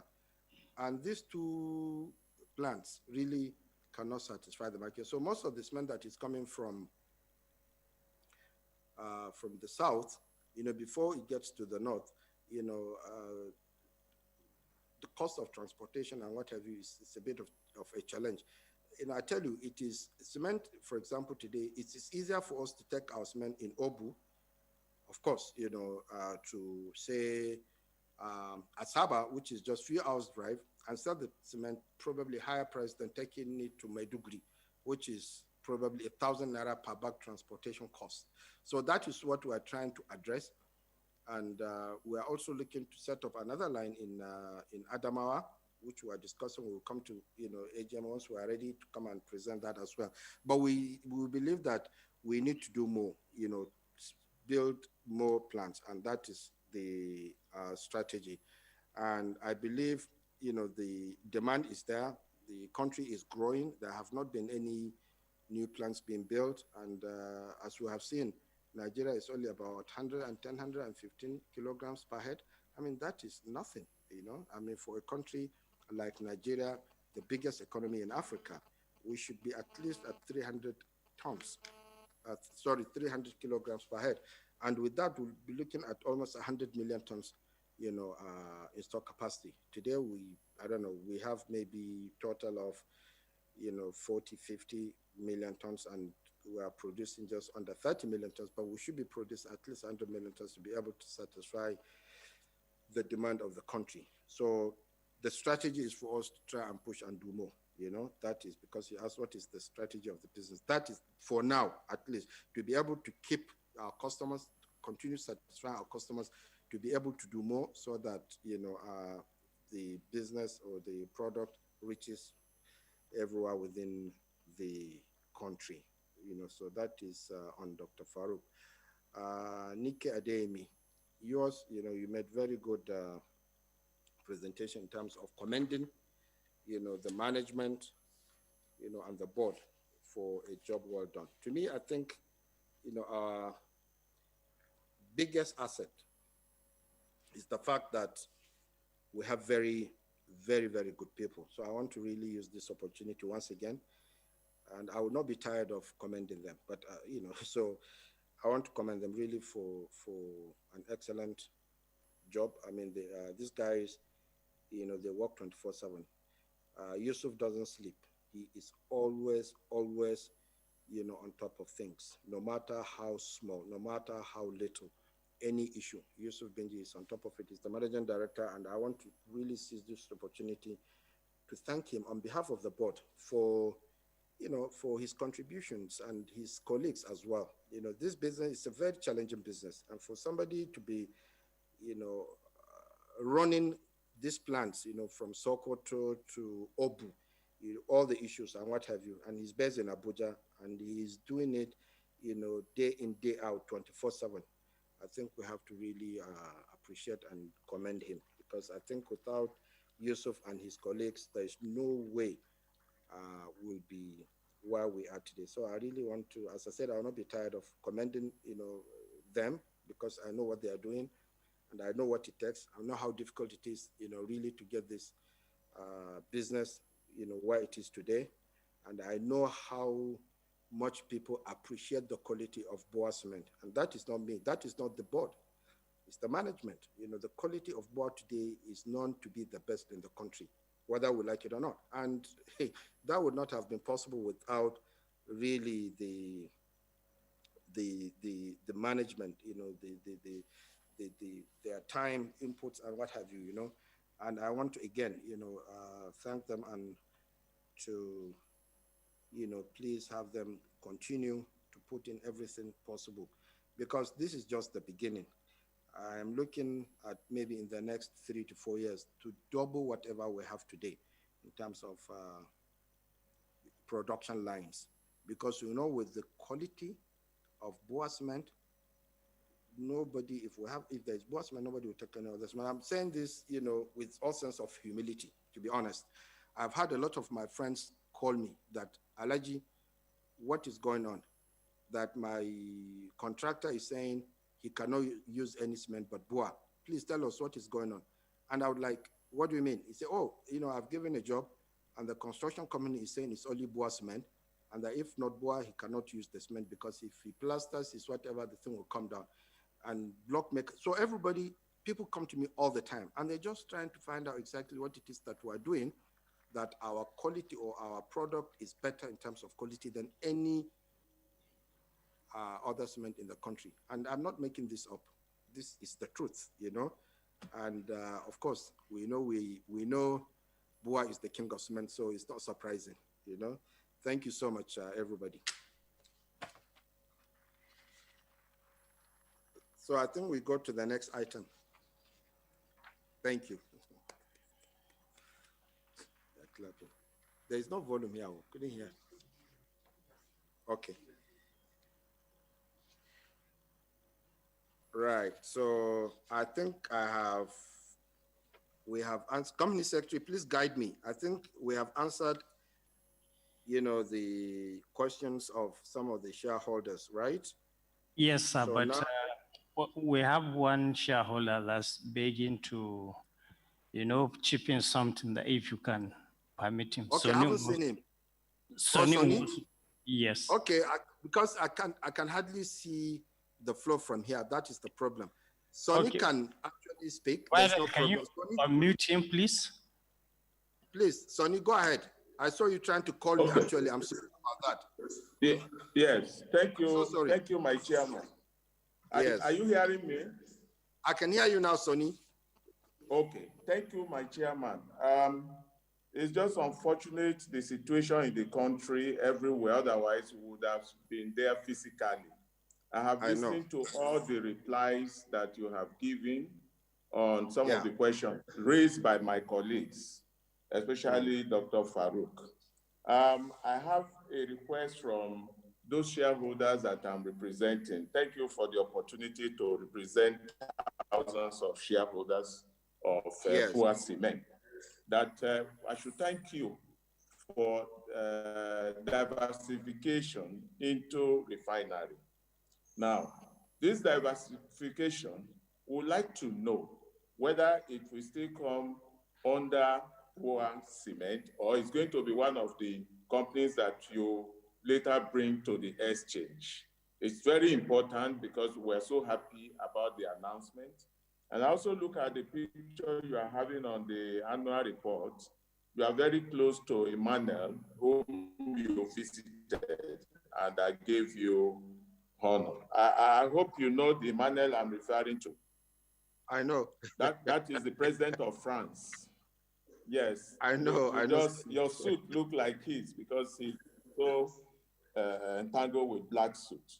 But under the special business, I want to call your attention to a very important thing. I don't know whether it escaped the eye of Dr. Farouk. Everything about a company is rested on the directors. It's not rested only on the MD. It's not rested on the company secretary. I want you to look at the special business to approve proposed debt. Those are, but go down line 1, 2, 3, 4, 5, and 6, where you said the debt capital raising and to authorize the board or on its behalf, the managing director and the company secretary to take all such steps, provide and execute all such documents. Dr. Farouk will bear me witness on this, that everything rests on the board, even though the board will still direct the managing director and company secretary to do certain things. But when it comes to corporate governance, everything rests on the board. And I want us to take note of that. That is very, very important. If you ask the company secretary and Dr. Farouk, he will tell you under corporate governance that everything rests on the board. I would not like to waste my fellow shareholders' time because the network robbed me. I started the meeting with you, even when the national anthem was on, but unfortunately, the network threw me out. But thank the company secretary and Musa Bishi and Dr. Farouk who were able to give me the link to rejoin. Mr. Chairman, we are very appreciative of your effort to grow this company from strength to strength, and that God has given you good managers. That's the most important thing, like you highlighted on human resource. If you have good managers, you can sleep with your 2 eyes closed. And I believe these good managers will also understand what you are trying to do to be admired by shareholders from the payout that you are going to. It's only a successful business and businesses that pay dividend. So we are praying that this business will be successful. I want to thank you too, that the dividend will be made available to us tomorrow. Although you can still make it available today at the end of the meeting when we would have approved it by asking the registrars, one of the best in the country, to pay us today. Since the country, everybody is talking about palliatives and all this and that, that becomes the greatest palliative that you will send to us. So if you do that, we shall be also much, much happier than we are about the company. Mr. Chairman, very strategically, now we are talking about the territorial called Nigeria. You are talking about expansion. We are talking about the economy and other things. Is there any plan by our company to establish plants in other countries where they will need these products? Because again, by the time we are thinking of going through customs, transport and everything, if we're able to establish plants in those countries that we need our products, it will save us a lot of time. It will save us a lot of energy. At that time, we would have internationalized our company to be an institution. So it is also very important that the board should start thinking of that. I read through the managing director's interview, and you will recall that I've discussed something with you about the tussle and all this and that we need a very quiet and smooth environment to do our business. I am not going to ask you about that in the open because I have a clear line of talking with you we'll talk about that, because we don't have to continue to quarrel. There must be a time that peace must reign for us to continue to do our businesses. Mr. Chairman, I want to thank you for the disclosure, especially on sustainable issues, which this annual report is carrying. But I want us to do a lot when it comes to finances. Today, we are owing about 5 billion something, which we use in servicing the debts, while the revenue that came from placement is less than 500 million naira. I think we have to try our best to recover money so that we can save a lot of money from bank charges and interest and all this and that as a cement company. So far, Mr. Chairman, I want to limit my question to this so that it doesn't look as if we are going back and back and back. There's an adage in our place, the other side. You know, you and I belong to everywhere in Nigeria, which says when you come to the wrestling ground in the afternoon, you don't know where to catch. Because I joined at the time, I did not hear the comments of my colleagues. I don't want to go further in wasting anybody's time, but I can always reach you if there's anything that I need to talk. I want to thank Ahmed for making it possible to ensure that my message gets to you. Farouk had also been able to get Ahmed. Catherine have been trying to get Ahmed, but as a company secretary, he's been very busy in taking note of what is. More especially, Mr. Chairman, thank you very much for accommodating me to ask a question. May God bless all of us and bring Amen. all the promises that the chairman has made to fruitfulness, to the benefit of all of us, the board, the management, the staff, the shareholders, and grant us good health that when we are meeting next time, we'll be healthier than this time. God bless all of us. Thank you. Thank you so much, Sonny. Let me also apologize because I actually did not see you when you are raising your hand to speak. Of course, you know, it would, there's no way if I saw you, I would not have allowed you to speak. So I apologize, but at least you've been able to. So yes, on the issue of the refinery in Akwa Ibom that we are setting up, it doesn't have anything to do with Boa Cement because this is a business coming from Boa Group. And the reason why we decided to actually consider setting up a refinery in Nigeria is the fact that, as I've said it all the time, you know, if we are in a situation where we have a raw material and we use products from that and we are exporting it, I mean, we're exporting the raw material and then importing finished product, I don't think it's a good idea. If you look at it, you see that Nigeria is spending about 35% of our foreign exchange importing petroleum products, something that we actually produce locally. And we looked at the situation. We had actually looked at it a few years ago, but last year, with this COVID-19 and other issues, you know, an opportunity presented itself for us to be able to do this. One, at a competitive price, number one, and number two, with, you know, the support of very, I don't know how to say, because I don't want to divulge too much information, but at the same time, I want you to get a feel of what we're trying to do. But the support of, you know, a European company that is ready to come and work with us. The funding is coming solely from, you know, equity and debt from within Nigeria, but it is very, very competitive. And the reason why we decided to go in there, of course, there is the other much bigger project that is coming on stream. But if you look at our consumption in Nigeria in terms of even just PMS, we are consuming about 45 to 50 million liters a day, which translates to almost 800,000 to 900,000 barrels of crude daily. And we are importing all of this. So to me, I thought, look, does it make sense for us to actually be spending this much money importing this? And since we saw the opportunity, we decided to say, okay, let's try and see what we can do to set up a small, refinery, 200,000 barrels together with a polyprop facility in Nigeria at a location where the feedstock is there. So this is coming, as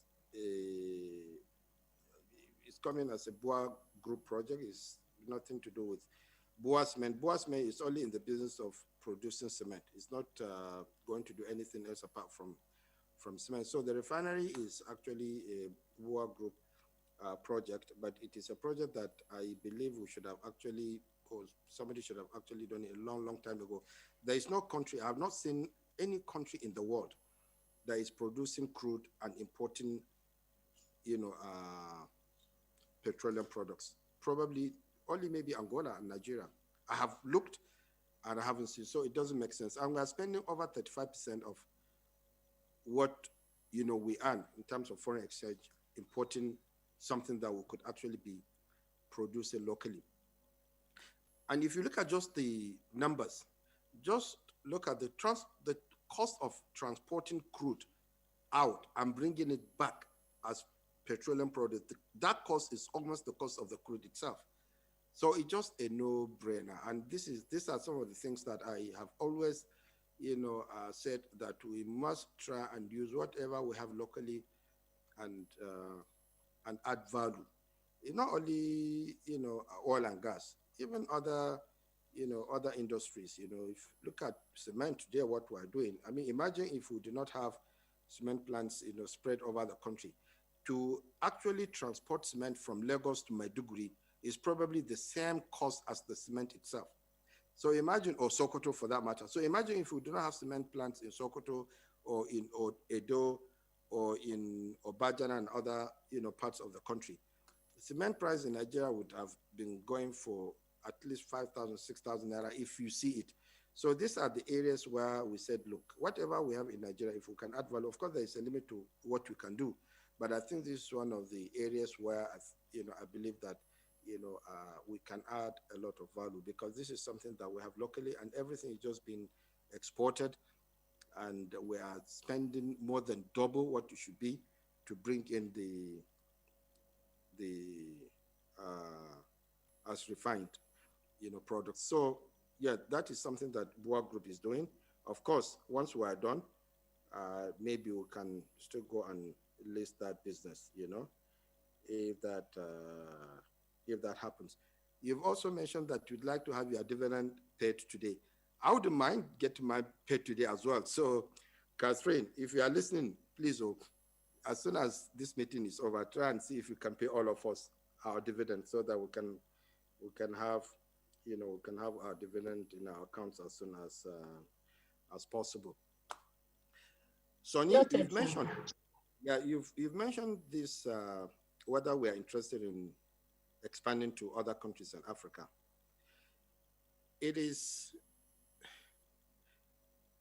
something that we've actually considered, and I think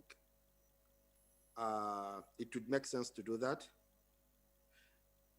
But the problem I have is that we are a Nigerian company and we are in Nigeria, and we don't have enough in Nigeria. We don't have enough cement in Nigeria, production facilities in Nigeria. So for me, if you are hungry and you are not well fed and you want to take that food to go and give it to somebody, I don't think it makes that much sense. I would rather have a situation where Nigeria is sufficient. Everybody would tell you that there's not enough cement in Nigeria. Of course, we do exports here and there, but that is because, of the foreign exchange, and also the fact that, yes, sometimes it's good to have that posture of Pan-African. But if you look at it really, Nigeria, in terms of consumption, we are still probably the lowest in Africa. And that is because we don't have, the enough facilities. So I think we are looking at it, because there are some countries in Africa, yes, that are promising. But other countries are also very hostile to Nigerian companies, to be honest, you know.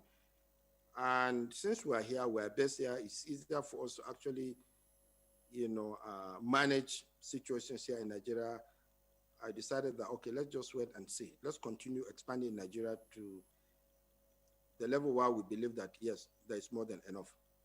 But today, look at what is happening today in the country. We are selling cement at 2,400 or 2,300 ex-factory. Cement is at 3,000 plus naira per bag. Why? That is because there is not enough cement. And if we're able to produce double what we're doing now, we would sell that cement today in Nigeria. So for me, I think it is better we address the home front first before expanding. It makes sense to expand. And it's a good thing to actually go to other countries, you know, because it gives you that Pan-African posture and what have you, and we are also making foreign exchange. But I'm trying to concentrate on Nigeria for now. And once we're able to have maybe 3-4 more lines in Nigeria, then we can look at maybe the possibility of expanding to other countries.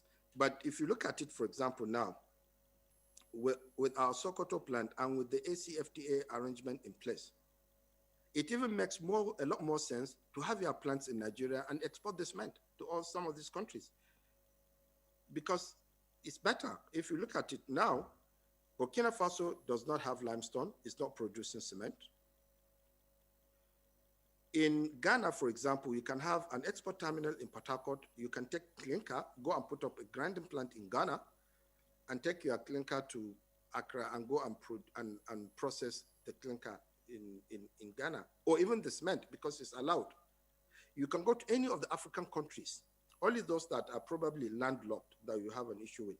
But any country in Africa, you know, that needs cement, you can easily take the cement from Nigeria to go and sell there, because Nigeria, the cost of production in Nigeria, believe it or not, is probably lower than any country in Africa in terms of production, because the energy is the key thing. If your energy cost is low, and then you have very good mining costs, and then the limestone quality is very good, at the end of the day, you know, I mean, it's easier for you to, it's just the logistics aspect of it. Like, again, I keep going to Burkina Faso. Like in Burkina Faso today, the cement price in Burkina is $150, $160 per ton. That is simply because they have to import clinker to Lomé. The freight cost of bringing clinker to Lomé is about $20 per ton. And then you have to transport it by road from Lomé to Ouagadougou, or from Kenya to Ouagadougou. That is the same distance as from Sokoto to Ouagadougou. And my cost is lower than the cost of the clinker being imported to Ouagadougou from other countries.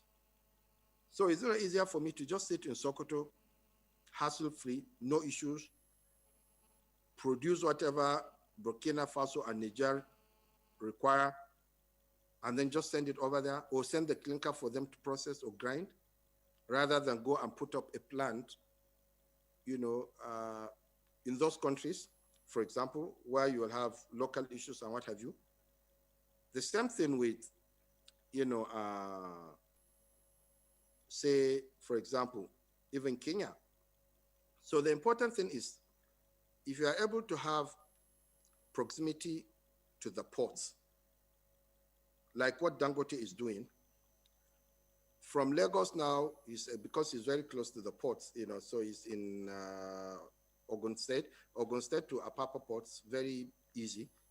From there, you take your clinker to Cameroon, to Senegal, and you process the clinker, or even sell the clinker there, or even sell the cement. If you want, you can just have a terminal in some of those countries, and then send the cement in bulk and process it there. But the easiest way to do is actually to export clinker, because clinker is the cement. Once you have clinker, the rest is easy. That is the main reason why we are looking at setting up a plant in Adamawa State, because Adamawa is just next door, few kilometers to Cameroon, and northern Cameroon for that matter. So once we are done with that the Adamawa plant, it is much easier and cheaper to actually send cement from Adamawa State to Cameroon than to set up a plant in Cameroon. It will be cheaper, it will be easier, and there will be no hassle. So that is why I'm looking at. So you can actually have the plants in Nigeria. One, you can try and satisfy the local market. If the local market is saturated, you can now export. So you have the best of, the two worlds. So this is what I'm looking at. I know that it is easy, to think that, oh, we need to be in some of these African countries. But then again, even the financial aspect of it, if you are setting up a plant in Nigeria, it is easier for you to get financing locally from your banks and to get foreign exchange also from the CBN to set up plants in Nigeria. If I now go to Mr. Emefiele and tell him, oh, Mr. CBN Governor, I want to set up a cement plant in DRC. Please, I want you to give me $300 million of foreign exchange. He will think I'm mad, because he said, how can you come and take money to go and set up a plant in DRC when we have issues in Nigeria? So you'll not get that money. And if you go to DRC, for example, to try and raise $300 million or $400 million, where will the money come from? So you have to get the money from somewhere. And it will not be easy to get the kind of money that is required to go and set up plants in some of these countries because their economies are not strong enough to actually be able to have these facilities put in place. There's no bank in Ghana, for example, or DRC or Senegal that can say, okay, there is maybe a consortium of banks that will arrange a facility of $300 or $400 million for a Nigerian company that wants to set up a cement plant. So it will not be easy, even if you wanted. Before, yes, it was easier, but today, I don't think it will be as easy. So the issue is that, you can have the money, you can have the Naira, for example, to set up the plants in those countries, but how do you get the dollars? But if you are in Nigeria, you want to expand, you want to continue expanding, yes, it might not be as easy as it used to be, but at least it's not going to be as difficult as if you were to go to other countries to set up these plants. So that is why, to me, I think setting up plants in other African countries for now, I don't think it's a good idea. It is even easier to probably acquire some businesses that are in Africa rather than set up. And even with that, it will come with quite a lot of challenges, in my opinion. Nigeria is a very good market. The demand is here. The economy is still okay. The foreign exchange required is not much for, once you have the capex, and, you'll be able to raise the funding, both Naira and dollars if the plants are going to be here in Nigeria. But if you now decide that, oh, you want to go and set up a cement plant, as I said, in Ghana or in any of these countries, and you need $300-400 million, half of your time will be, wasted trying to get that money, and it will not be easy to come, unless if you want to write a check. Maybe, Sonny, you can write a check of $300 million and give us to go and set up a plant in one of the countries in Africa. So those are, the issues that I think would be, we will face if we decide to go outside Nigeria. So for now, I think it's best for us to concentrate here in Nigeria. Thank you.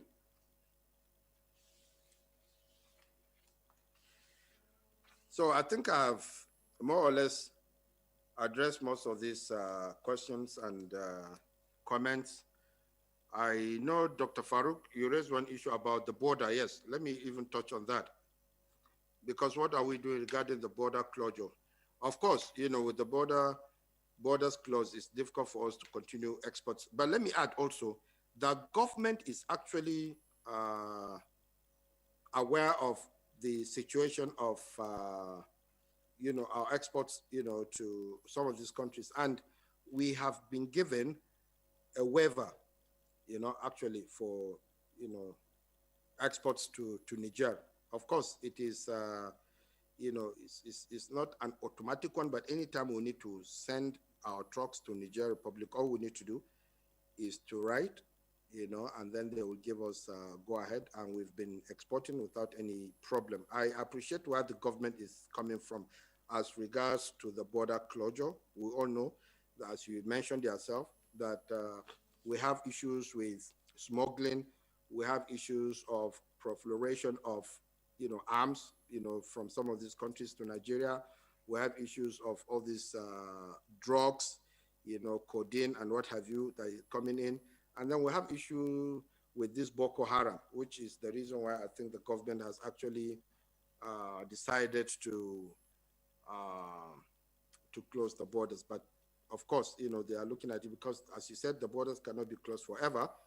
And I think we need them, you know, but as far as our exports to these countries is, you know, concerned, we are having waivers from the government to actually export. So we are not really affected that much. And as I said, you know, the export itself is not really, you know, that much because the market locally is very, very hot. So we rather satisfy the market than for exports. But whenever we need to export, we have a waiver from the government, and that is going on. Thank you so much. I hope I have satisfied most of the questions raised.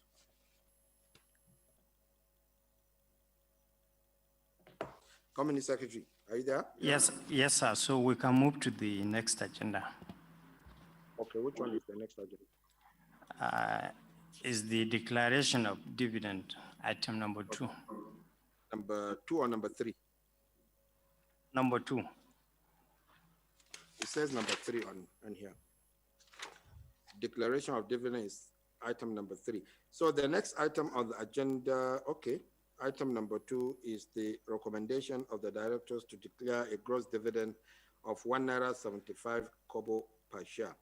I move a motion to adopt the recommendation of the directors and approve the recommended gross dividend of 1.75 Naira per share. Can we have somebody to please second the motion? I think, Sonny, since you want your dividend paid, maybe you can second the motion.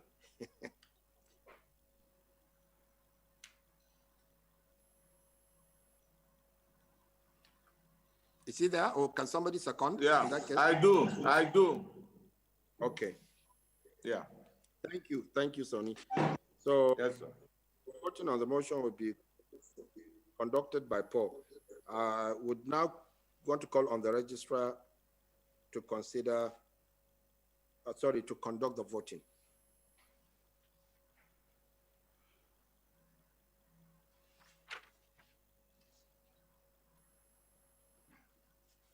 Thank you, Mr. Chairman. Distinguished shareholders, please note that if you've sent in your proxy, you will not be required to vote again as your vote has already been recorded. For shareholders who did not forward their proxies, you've been provided with a link to log into the voting application. Kindly log into the voting platform if you are yet to do so. Now that a resolution has been opened, you will receive a prompt. Please cast your vote by selecting any of the options displayed along with the resolution. The options are for, against, or abstain. Alternatively, you can vote via USSD by dialing *4018#. Select option 8, which is AGM, and follow the instructions. The voting will be open for 2 minutes. Thank you. We will be opening the votes now.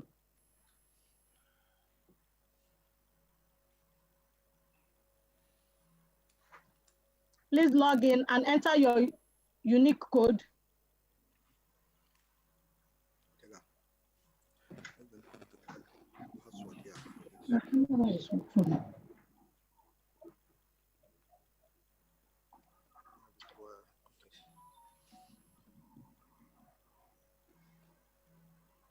Operator, open the vote. Thank you.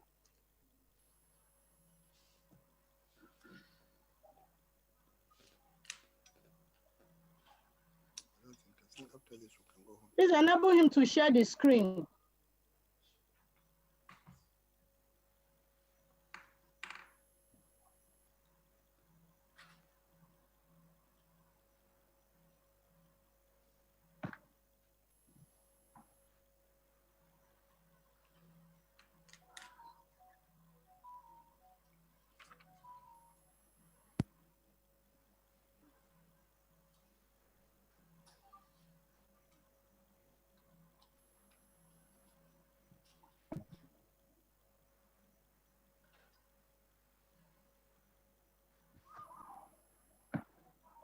Can we see the voting screen, please?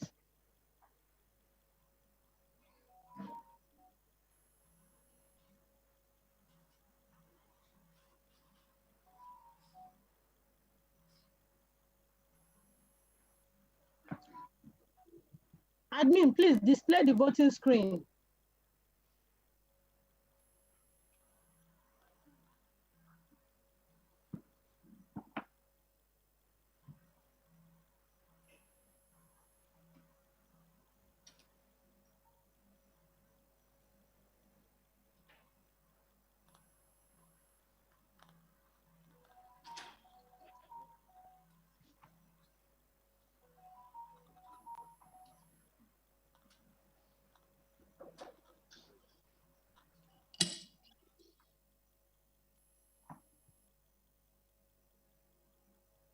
Okay, I'll go ahead to announce the results. All right, please. Yeah, it appears there is a little challenge. Thank you, Mr. Chairman. For the resolution, yeah, to declare dividend, 33,559,900,571 units of shares, representing 99.12% of the votes cast by both shareholders and proxies, voted in favor of the resolution. There is no vote against this resolution. Thank you, Mr. Chairman. Thank you very much, Registrar. I hereby declare that the motion has been carried. Thank you. So, Company Secretary, you've taken note of that, right? I've taken note, sir. Thank you. So next item is we are done with this item. Yes. Yeah, election of directors. The next item on the agenda is the election of new directors and re-election of the retiring directors who, being eligible, are offering themselves for election. In pursuance of Article 90 of the Articles of Association of the company and the requirement of the Securities and Exchange Commission, SEC, 4 directors were appointed in 2019 to serve on the board.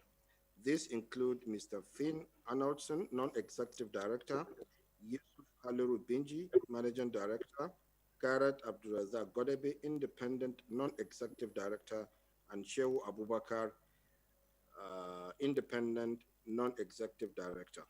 The directors' profiles are on pages 35 to 38 of the 2019 annual report. I hereby move that the election of Finn as a director of the company be and is hereby, hold on. Company Secretary, I think we have to put it to the shareholders, right?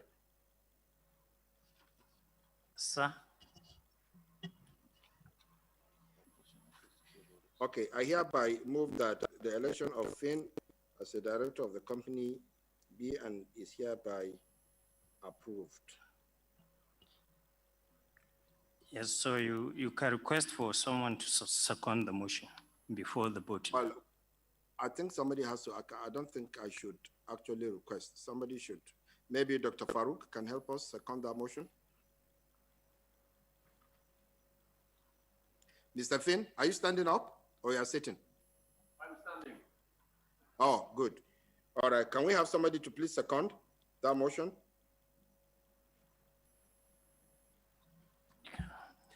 We have somebody from the floor. If Okay. Dr. Farouk is not. Okay. Somebody from the floor is seconded. Thank you, Mr. Chairman. My name is David Adenike Opoyemi. I so second. All right. All right.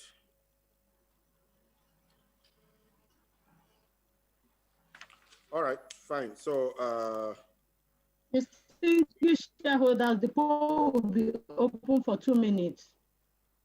Yes, so that the vote will be conducted. 2 minutes or 20 seconds, Registrar? Okay, we set it up for 2 minutes because of the people voting online. No problem. Yeah, let them vote. 2 minutes is okay. Operator, please share your screen.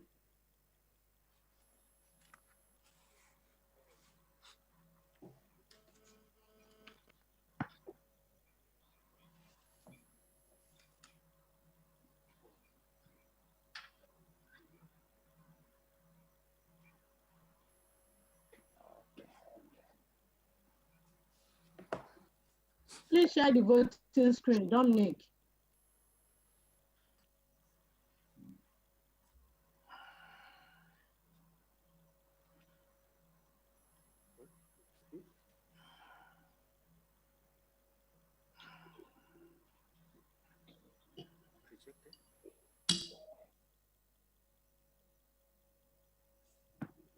What's that?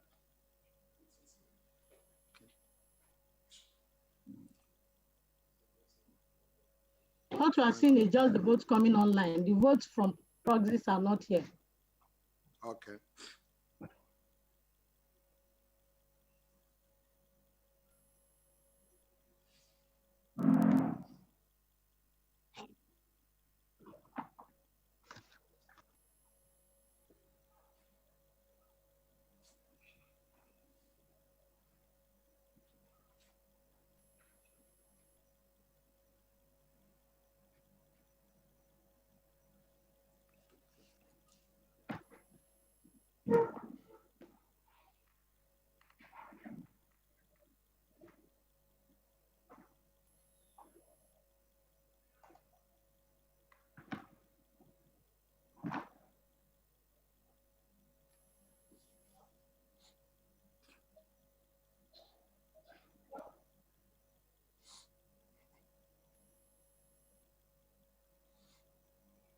What about the proxies? What is going on? They haven't come up.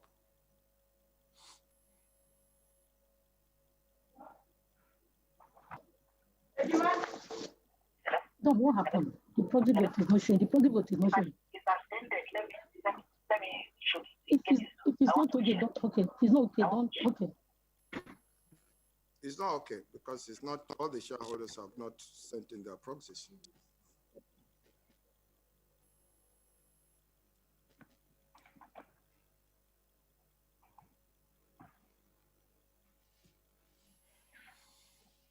Registrars, I think there's a glitch with their device.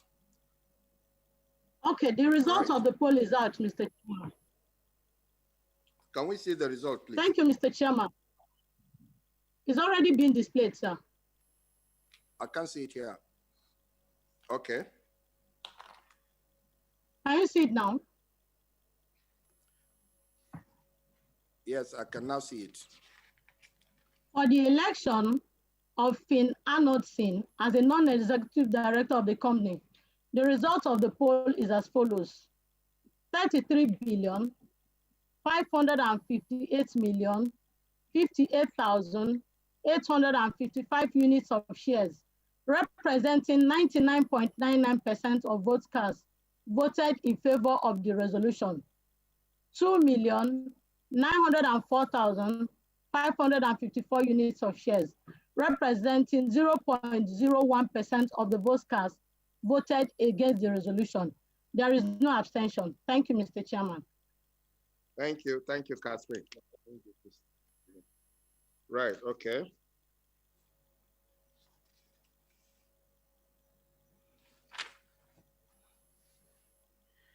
Right, so I hereby declare that the motion has been duly carried. Thank you very much for that. B, I hereby move that the election of Yusuf Haluru Benji as the director of the company be and is hereby approved. Mr. Benji, can you please stand up? Would someone please rise and second this motion?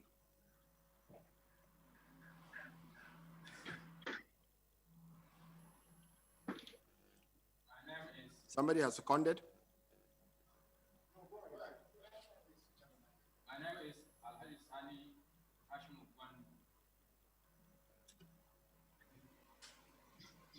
Chairman, Kaduna Zone Shareholder Association. I do second. Thank you. Thank you very much. The voting on the motion will be conducted by poll. So, registrars, can you please conduct the voting? Thank you. Thank you, Mr. Chairman. Distinguished shareholders, the voting is now open.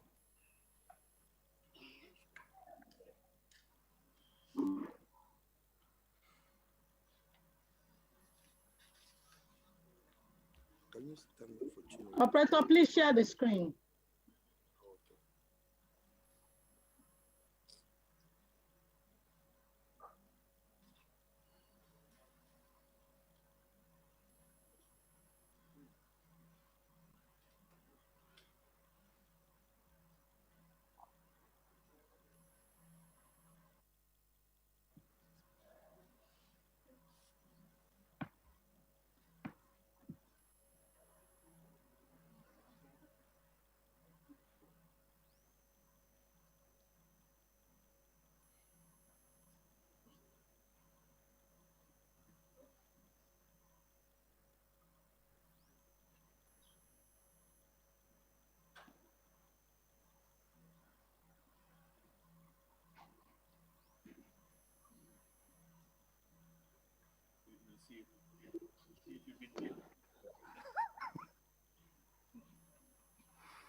Operator, please share the result. There is a bit of network in the display.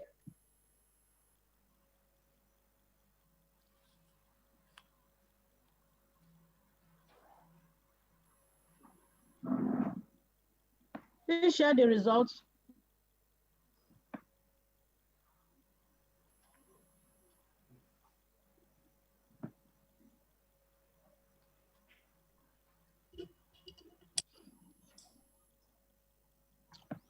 Thank you, Mr. Chairman. For the resolution to approve the election of Yusuf Ali Rubinji as the managing director of the company, the result of the poll is as follows: 33,559,910,571 units of shares, representing 100% of the votes cast voted in favor of the resolution. There is no vote against this resolution and there is no abstention. Thank you, Mr. Chairman. Thank you. I hereby declare that the motion has been duly carried. Now I would like to move that the election of Kairat Abdulrazak Godebe as a director, I would like to move that the election of Kairat Godebe as a director of the company be and is hereby approved. Distinguished, can you please stand up? Mr. Chairman, I can call from among the online shareholders. Maybe Dr. Farouk, if you can call him again so that he will be unmuted to speak. Okay. Dr. Farouk? Can you hear us, Dr. Yeah, Farouk? Mr. Chairman. Yes. Yeah, I can hear you. Can you hear me, Mr. Chairman? Yes. Can you please second the motion? Very happy to second the motion of the election of Kairat to the board. Thank you very much, Dr. Farouk. So the voting on the motion will be will be conducted again by Paul. The registrars, please conduct the voting. Thank you, Mr. Chairman. Distinguished shareholders, the voting is open. Thank you.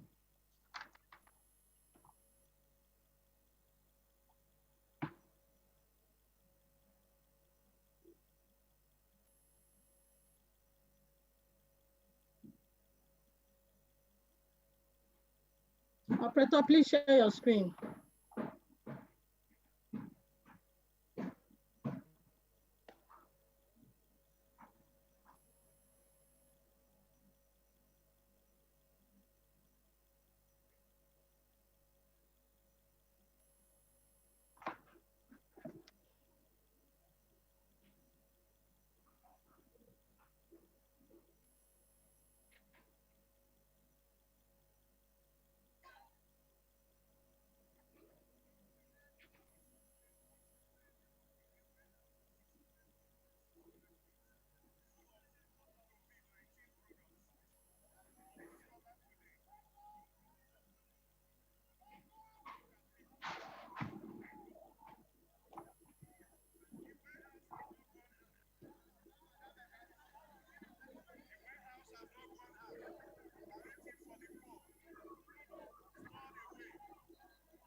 Please display the results.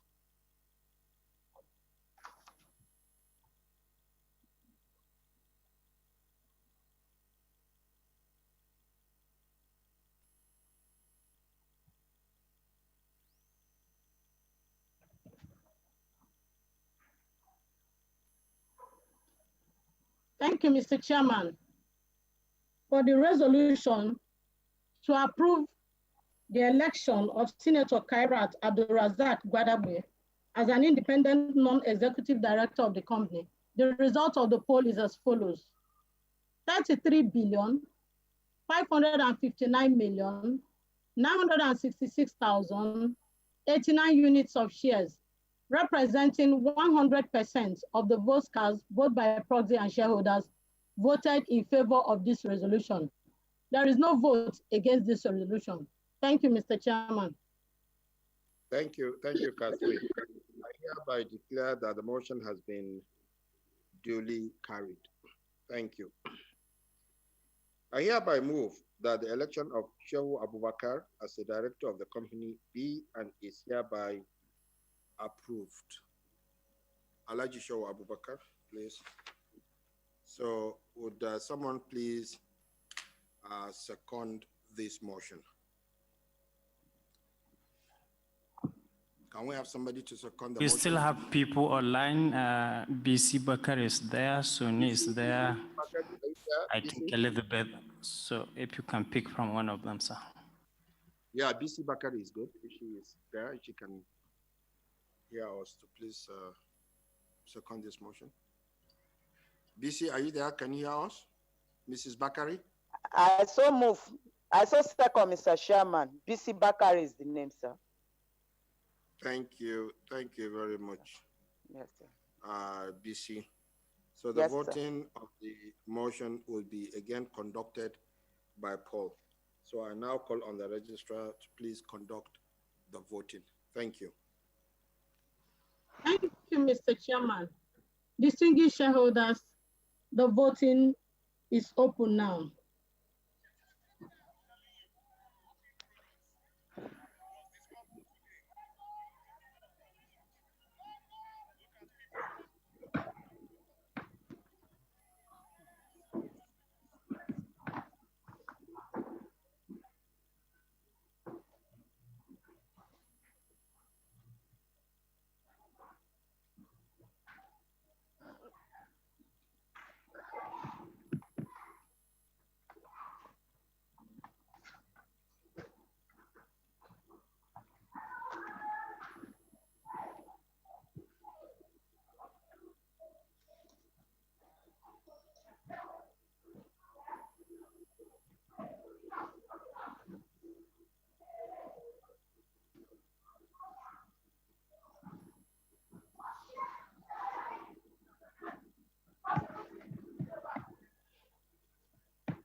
voting has ended.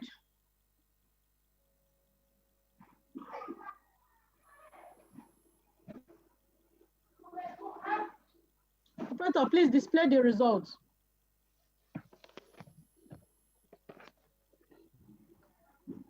Thank you, Mr. Chairman.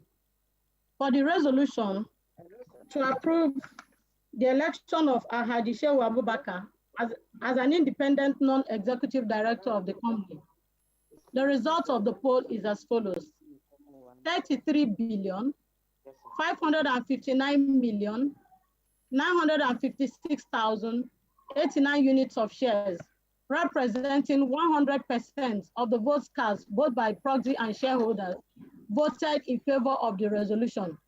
There is no vote against this resolution. Thank you, Mr. Chairman.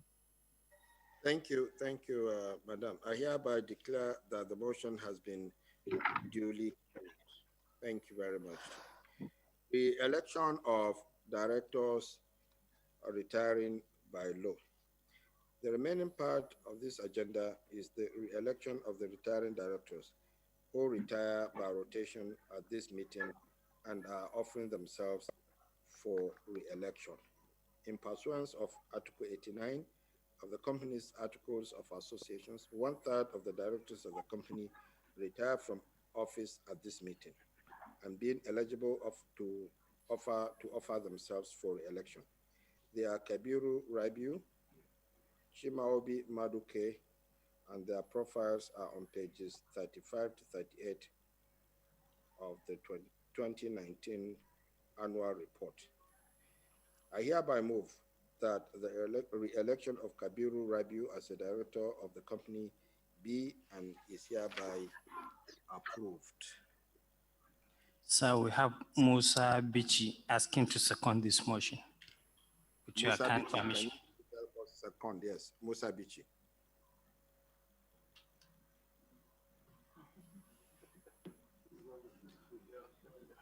We can't hear you, Musa Bichi. Mr. Chairman, I'm here. You can hear me. Mr. Chairman, I hereby second the re-election and the election of Alhaji Kabir Rabiu as the non-executive director of Boa Cement PLC. Thank you. The voting on the motion will be conducted by poll. I now call on the registrar to please conduct the voting. Thank you, Mr. Chairman. Distinguished shareholders, your voting starts now. Dr. Faruk Wanandawa, shi wannan Kabiru, shi ma non-executive director. Ya tashi tsaye, shi ma na gani shi.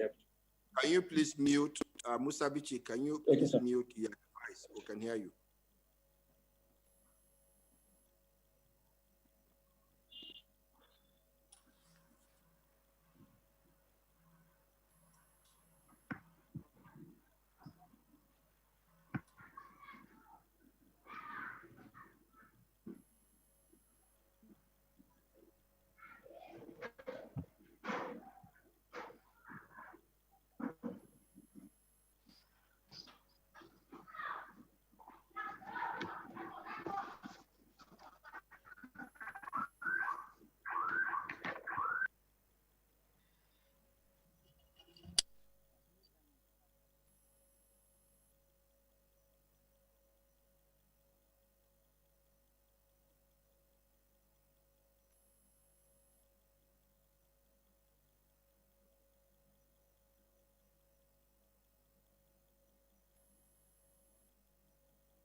Thank you, Mr. Chairman.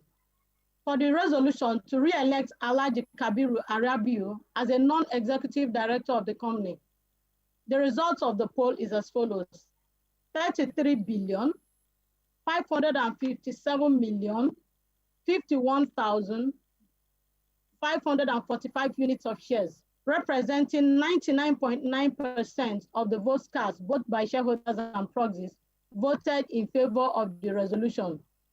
2,904,544 units of shares, representing 0.01% of the votes cast, voted against the resolution. There is no abstention. Thank you, Mr. Chairman. Thank you. Thank you very much.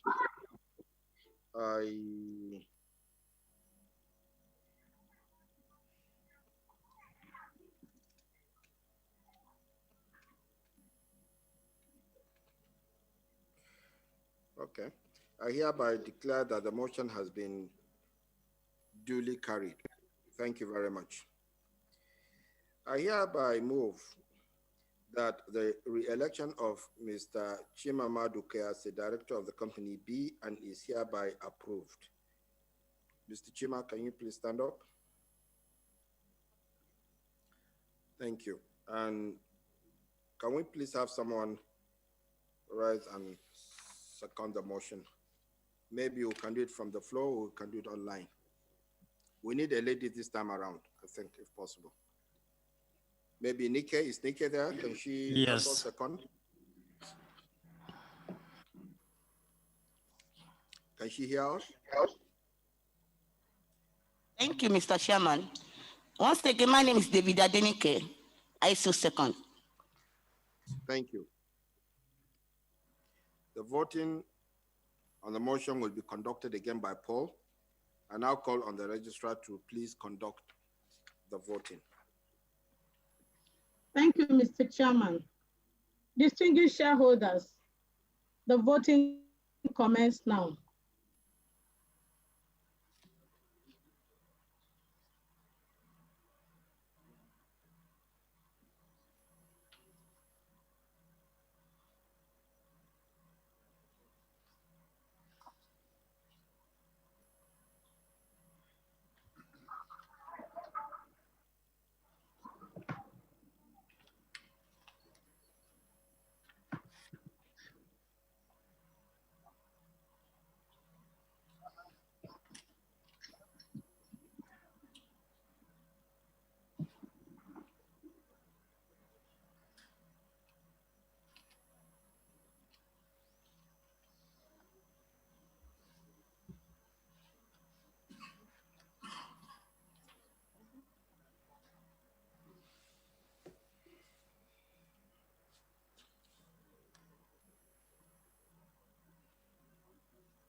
Thank you, Mr. Chairman.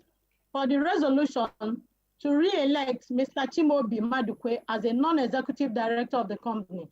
The result of the poll is as follows: 33,557,061,545 units of shares, representing 99.99% of the votes cast, voted in favor of the resolution. 2,904,544 units of shares, representing 0.01% of the votes cast, voted against the resolution. There is no vote against this resolution. Thank you, Mr. Chairman. Thank you, Catherine. I hereby declare that the motion has been duly carried. Thank you, Chima. You can sit down. Thank you.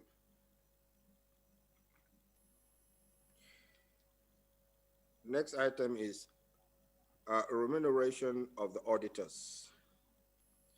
The next item on the agenda is the remuneration of the auditors. By law, the retiring auditors, Mrs. PwC, shall automatically be reappointed without any resolution being passed. However, CAMA requires that their remuneration be fixed by the company in general meeting or in such manner as the company in general meeting may determine.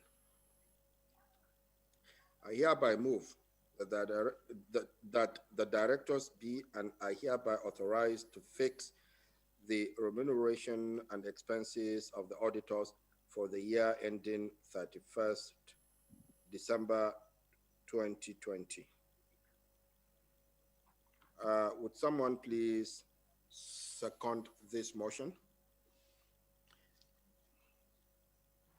We have Eric online, Mr. Chairman. Eric, can you please help us second?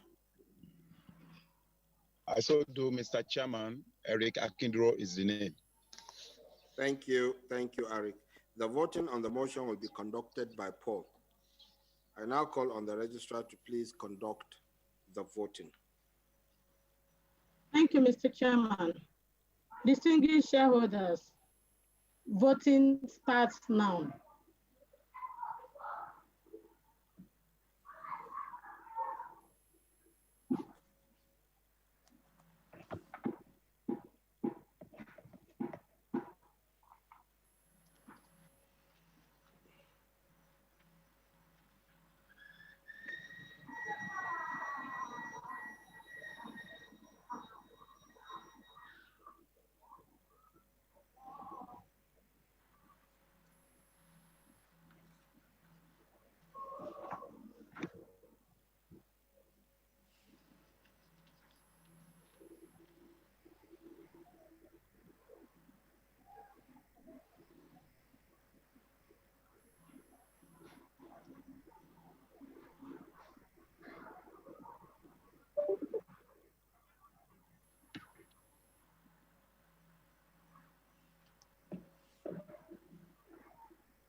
The voting has ended.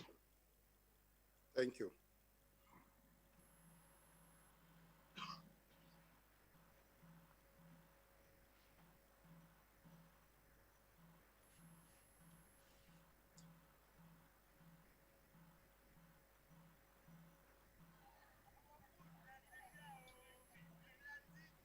Thank you, Mr. Chairman.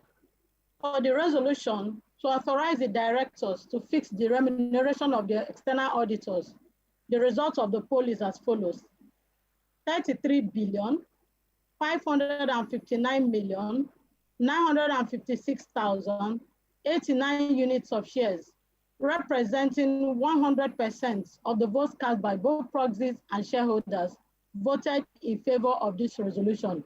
There is no vote against this resolution and there is no abstention. Thank you, Mr. Chairman.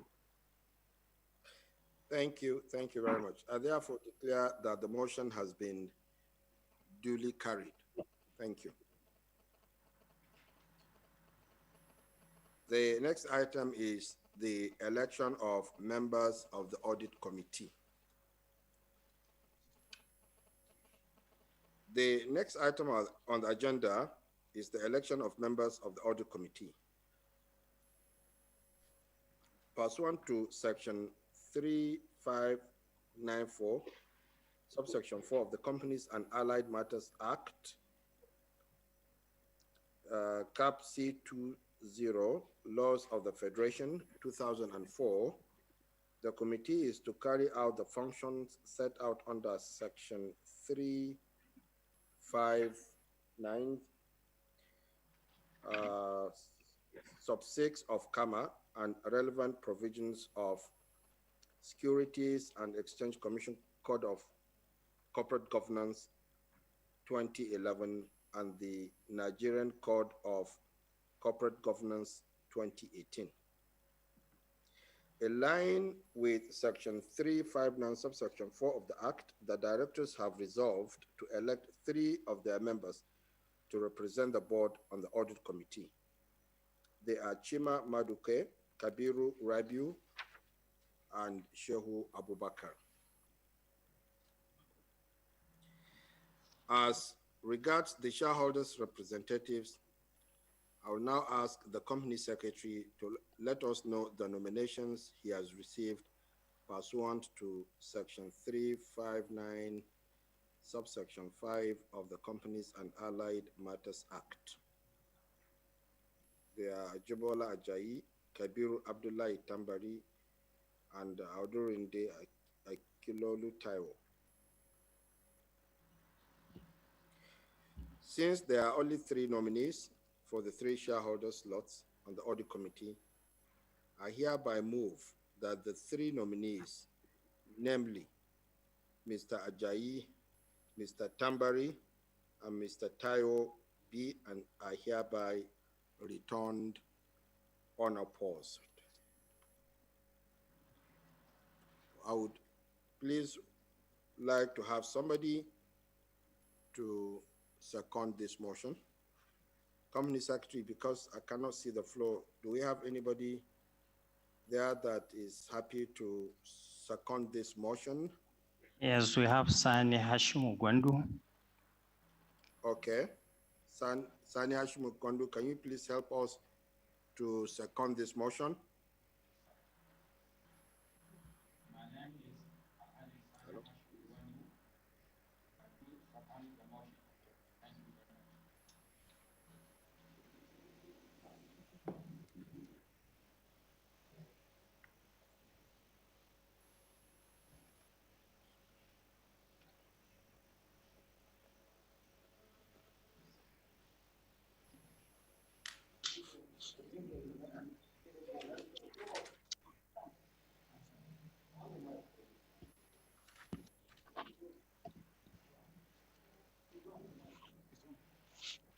Has somebody seconded this motion?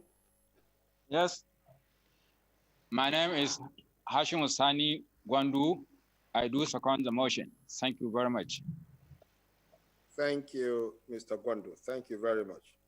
Consequently, I hereby declare that the following persons have been elected as members of the Audit Committee of the company until the conclusion of the next annual general meeting: Mr. Ajayi, Mr. Tambari, Mr. Dayo, Mr. Maduke, Mr. Rabiu, and Mr. Abubakar. So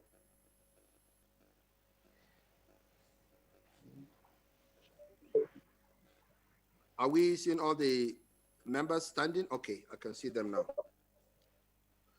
Thank you very much. So this concludes the ordinary business of the day. Distinguished ladies and gentlemen, fellow shareholders, as indicated in the notice of meeting, there are 3 items of special business before us at this meeting. But are we, Company Secretary, are we done with this now? We are done with the ordinary business, so we are going into the special business now, which consists of 3 items. Okay, the gentlemen, have they now gone back to sit down, or are they still standing? Because I cannot actually, because I wanted to thank and congratulate them as well. Thank you, sir. Thank you very much. Okay, so next item is special business. Thank you very much. Now I can see them. Yes, remuneration of directors. So the first item of special business is to fix the remuneration of the directors. I hereby move that the director's fees be, and it is hereby fixed at 5 million naira for chairman of the board, and B, 4 million naira each for the non-executive directors. Shareholders should please note that the amount shall be payable in 4 quarterly installments and will remain in force as the director's fee until a change is proposed by the board again. So I would please want someone to rise and second this motion if we're happy with it. Somebody please. His interest. Musa Bichi wants to second. Yes, sir. Mr. Bichi, can you Mr. Chairman, sir, I rise to second the motion. Thank you, Mr. Bichi. The voting on the motion will be conducted again by poll. I now call on the registrar to please conduct the voting. Thank you. Thank you, Mr. Chairman. Distinguished shareholders, the voting starts now.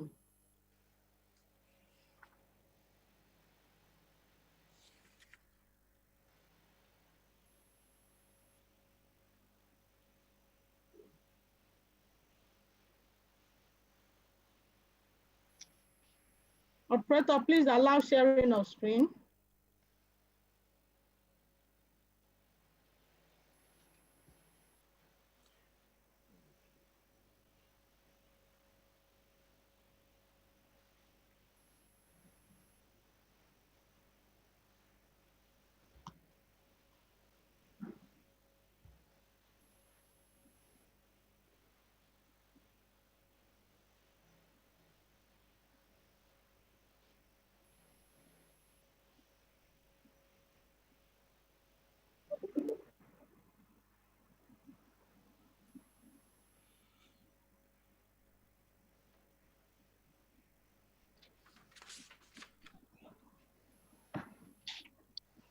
Please let him share his screen. Operator.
The vote.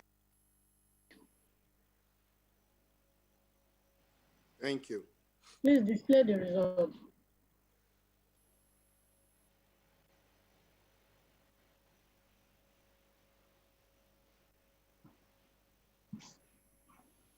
Thank you, Mr. Chairman.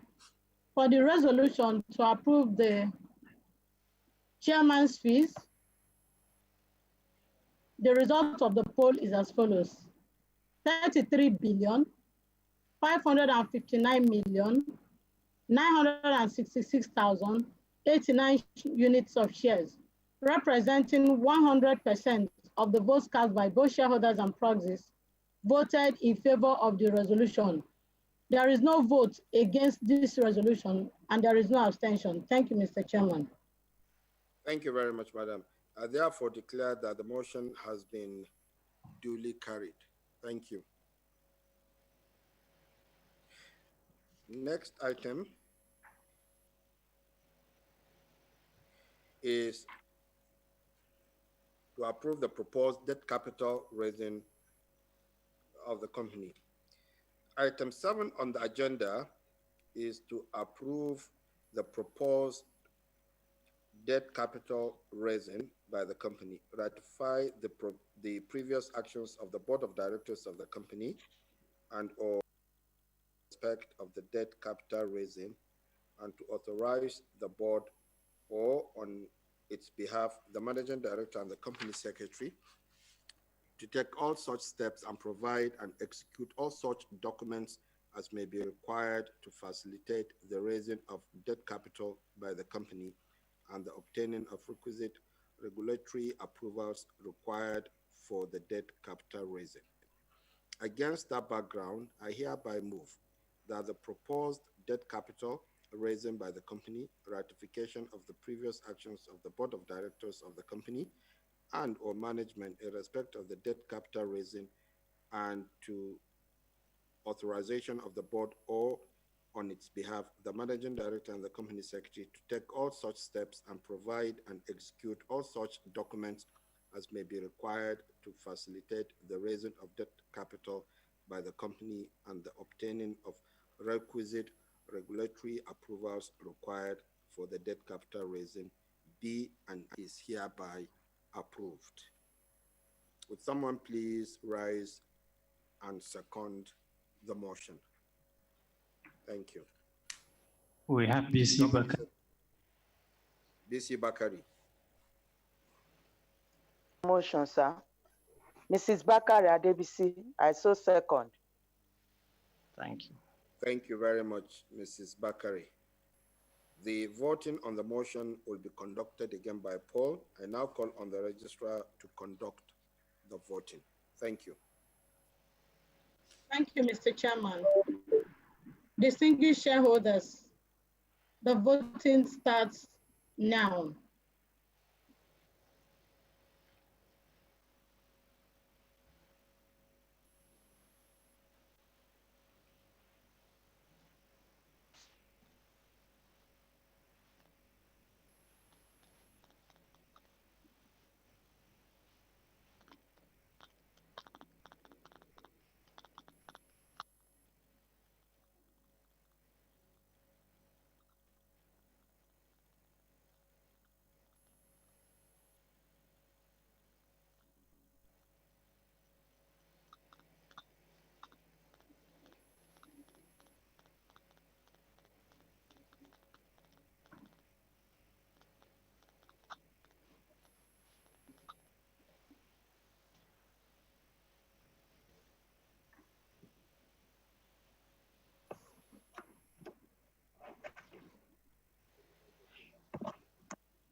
is over. Thank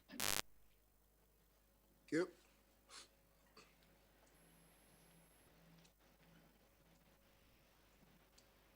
You share the result.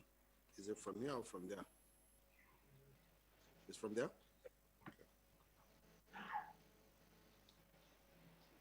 Are you there, Catherine, now? We can hear you now. We can see you now. Yes, it's here. Thank you, Mr. Chairman. For the resolution to approve the proposed debt capital raising by the company, the result of the poll is as follows. 33,556,996,027 units of shares, representing 99.99% of the votes cast by proxies and shareholders voted in favor of the resolution. 2,904,544 units of shares, representing 0.01% of the votes cast voted against the resolution. There is no vote in abstention. Thank you, Chairman.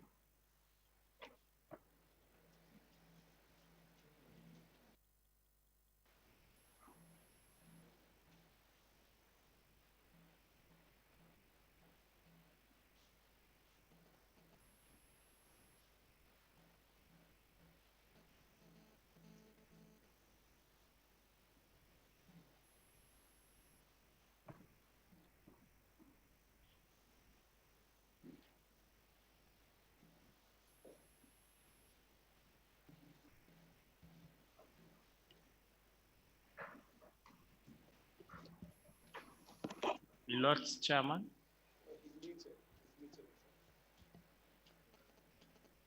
Can you hear me, Company Secretary? Yes, sir, we can hear you now. All right. Yes, Kasim just announced the result of that. It's been approved. Thereby, I hereby declare that the motion has been carried. Thank you. Thank you. The next item is to consider and pass a special resolution amending the MEMAT of the company. Item number 8, which is the last item on the agenda today, is proposing that the full borrowing powers of the company be vested in the board. The proposed revision of Article 77 of the Articles and Association of the company will vest the borrowing powers of the company in the board of directors when the resolution is approved. I hereby move that Article 77 of the Articles of Association of the company be and is hereby deleted and replaced with the following amendment. The directors may exercise all the powers of the company to borrow money and to mortgage or charge its undertaking property and uncalled capital or any part thereof, and to issue debentures, debenture stock, and other securities, whether outright or as security for any debt, liability, or obligation of the company or any third party or court. I would like to please have someone to rise and second this motion. Who do I have there that can? Dr. Farouk is still there. If you kindly permit him, sir. Yeah, Dr. Farouk is fine. Dr. Farouk Umar. Dr. Farouk, please go ahead.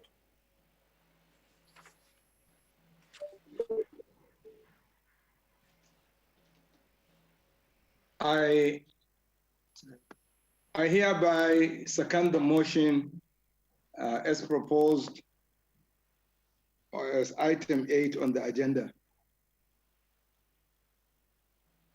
Thank you. Thank you. All right. Doctor, thank you. The voting on the motion will be conducted by poll. So I therefore call on the registrar to please conduct the voting. Thank you, Catherine.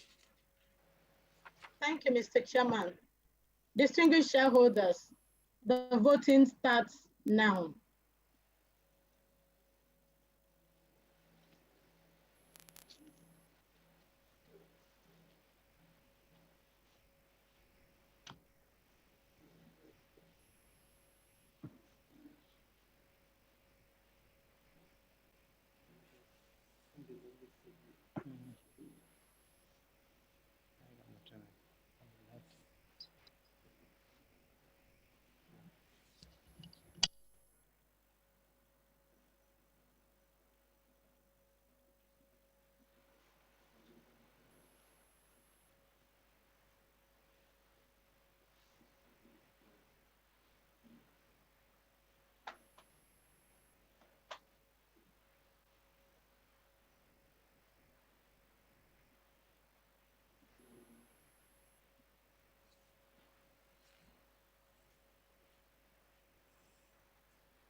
Voting has ended.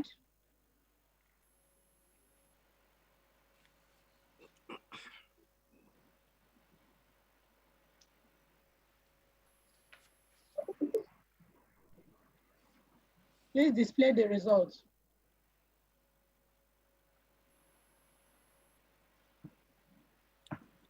Thank you, Mr. Chairman. For the resolution to approve the amendment of the Articles of Association of the company, the results of the poll is as follows: 33,557,038,355 units of shares, representing 99.9% of the votes cast, both by proxies and shareholders, voted in favor of the resolution. 2,904,544 units of shares, representing 0.01% of the votes cast, voted against this resolution. There is no abstention. Thank you, Mr. Chairman. Thank you, registrars. Thank you very much. I hereby declare that the motion has been carried. Thank you. So this concludes all the items on the agenda for this annual general meeting. Distinguished shareholders, ladies and gentlemen, on behalf of the Board of Directors of Boa Cement PLC, I thank you very much for your participation at this year's peculiar AGM and for your usual cooperation and continued interest in the affairs of our company. We pray that by the grace of God, we would meet physically at the next AGM. May I encourage you all to adhere to the government directives on COVID-19 and to please keep safe at this time. Thank you very much, and I now declare the meeting closed. I would like to please call on Sonny Nwosu to have a closing, to close the meeting with prayers. Sonny Nwosu, are you there? Can you please give us closing prayers? Sorry, sir, it seems it's off. It's off? Okay, can we have somebody that can give us we lost him. Prayers? Who is there? Maybe we can have, a lady, maybe Nike can help us, or Mrs. Bakari. Maybe Nike. Nike can give us closing prayers, please, if she's there. Yes, she's here. Thank you, sir. Adenike. Adenike. Ademi. Thank you, Mr. Chairman. In Jesus' name, in the mighty name of Jesus, Father, we thank you for the successful AGM that you lead us. When we started, we call upon you to guide us for this meeting, and you did it. Father, Lord, we thank you. We pray for our company, Boa Cement, that God will lead the chairman and the board of directors, their staff, to lead this company to a greater height. In Jesus' name. Father, we are now going to our various destinations. Father, be with us, guide us, and protect us. So when next year I want to meet, Father, let us meet in peace, not in pieces. In Jesus' name, we have prayed. Thank you. Thank you very much, Denike. So can we have the national anthem, please? Can we all rise? Put it on. National anthem.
all.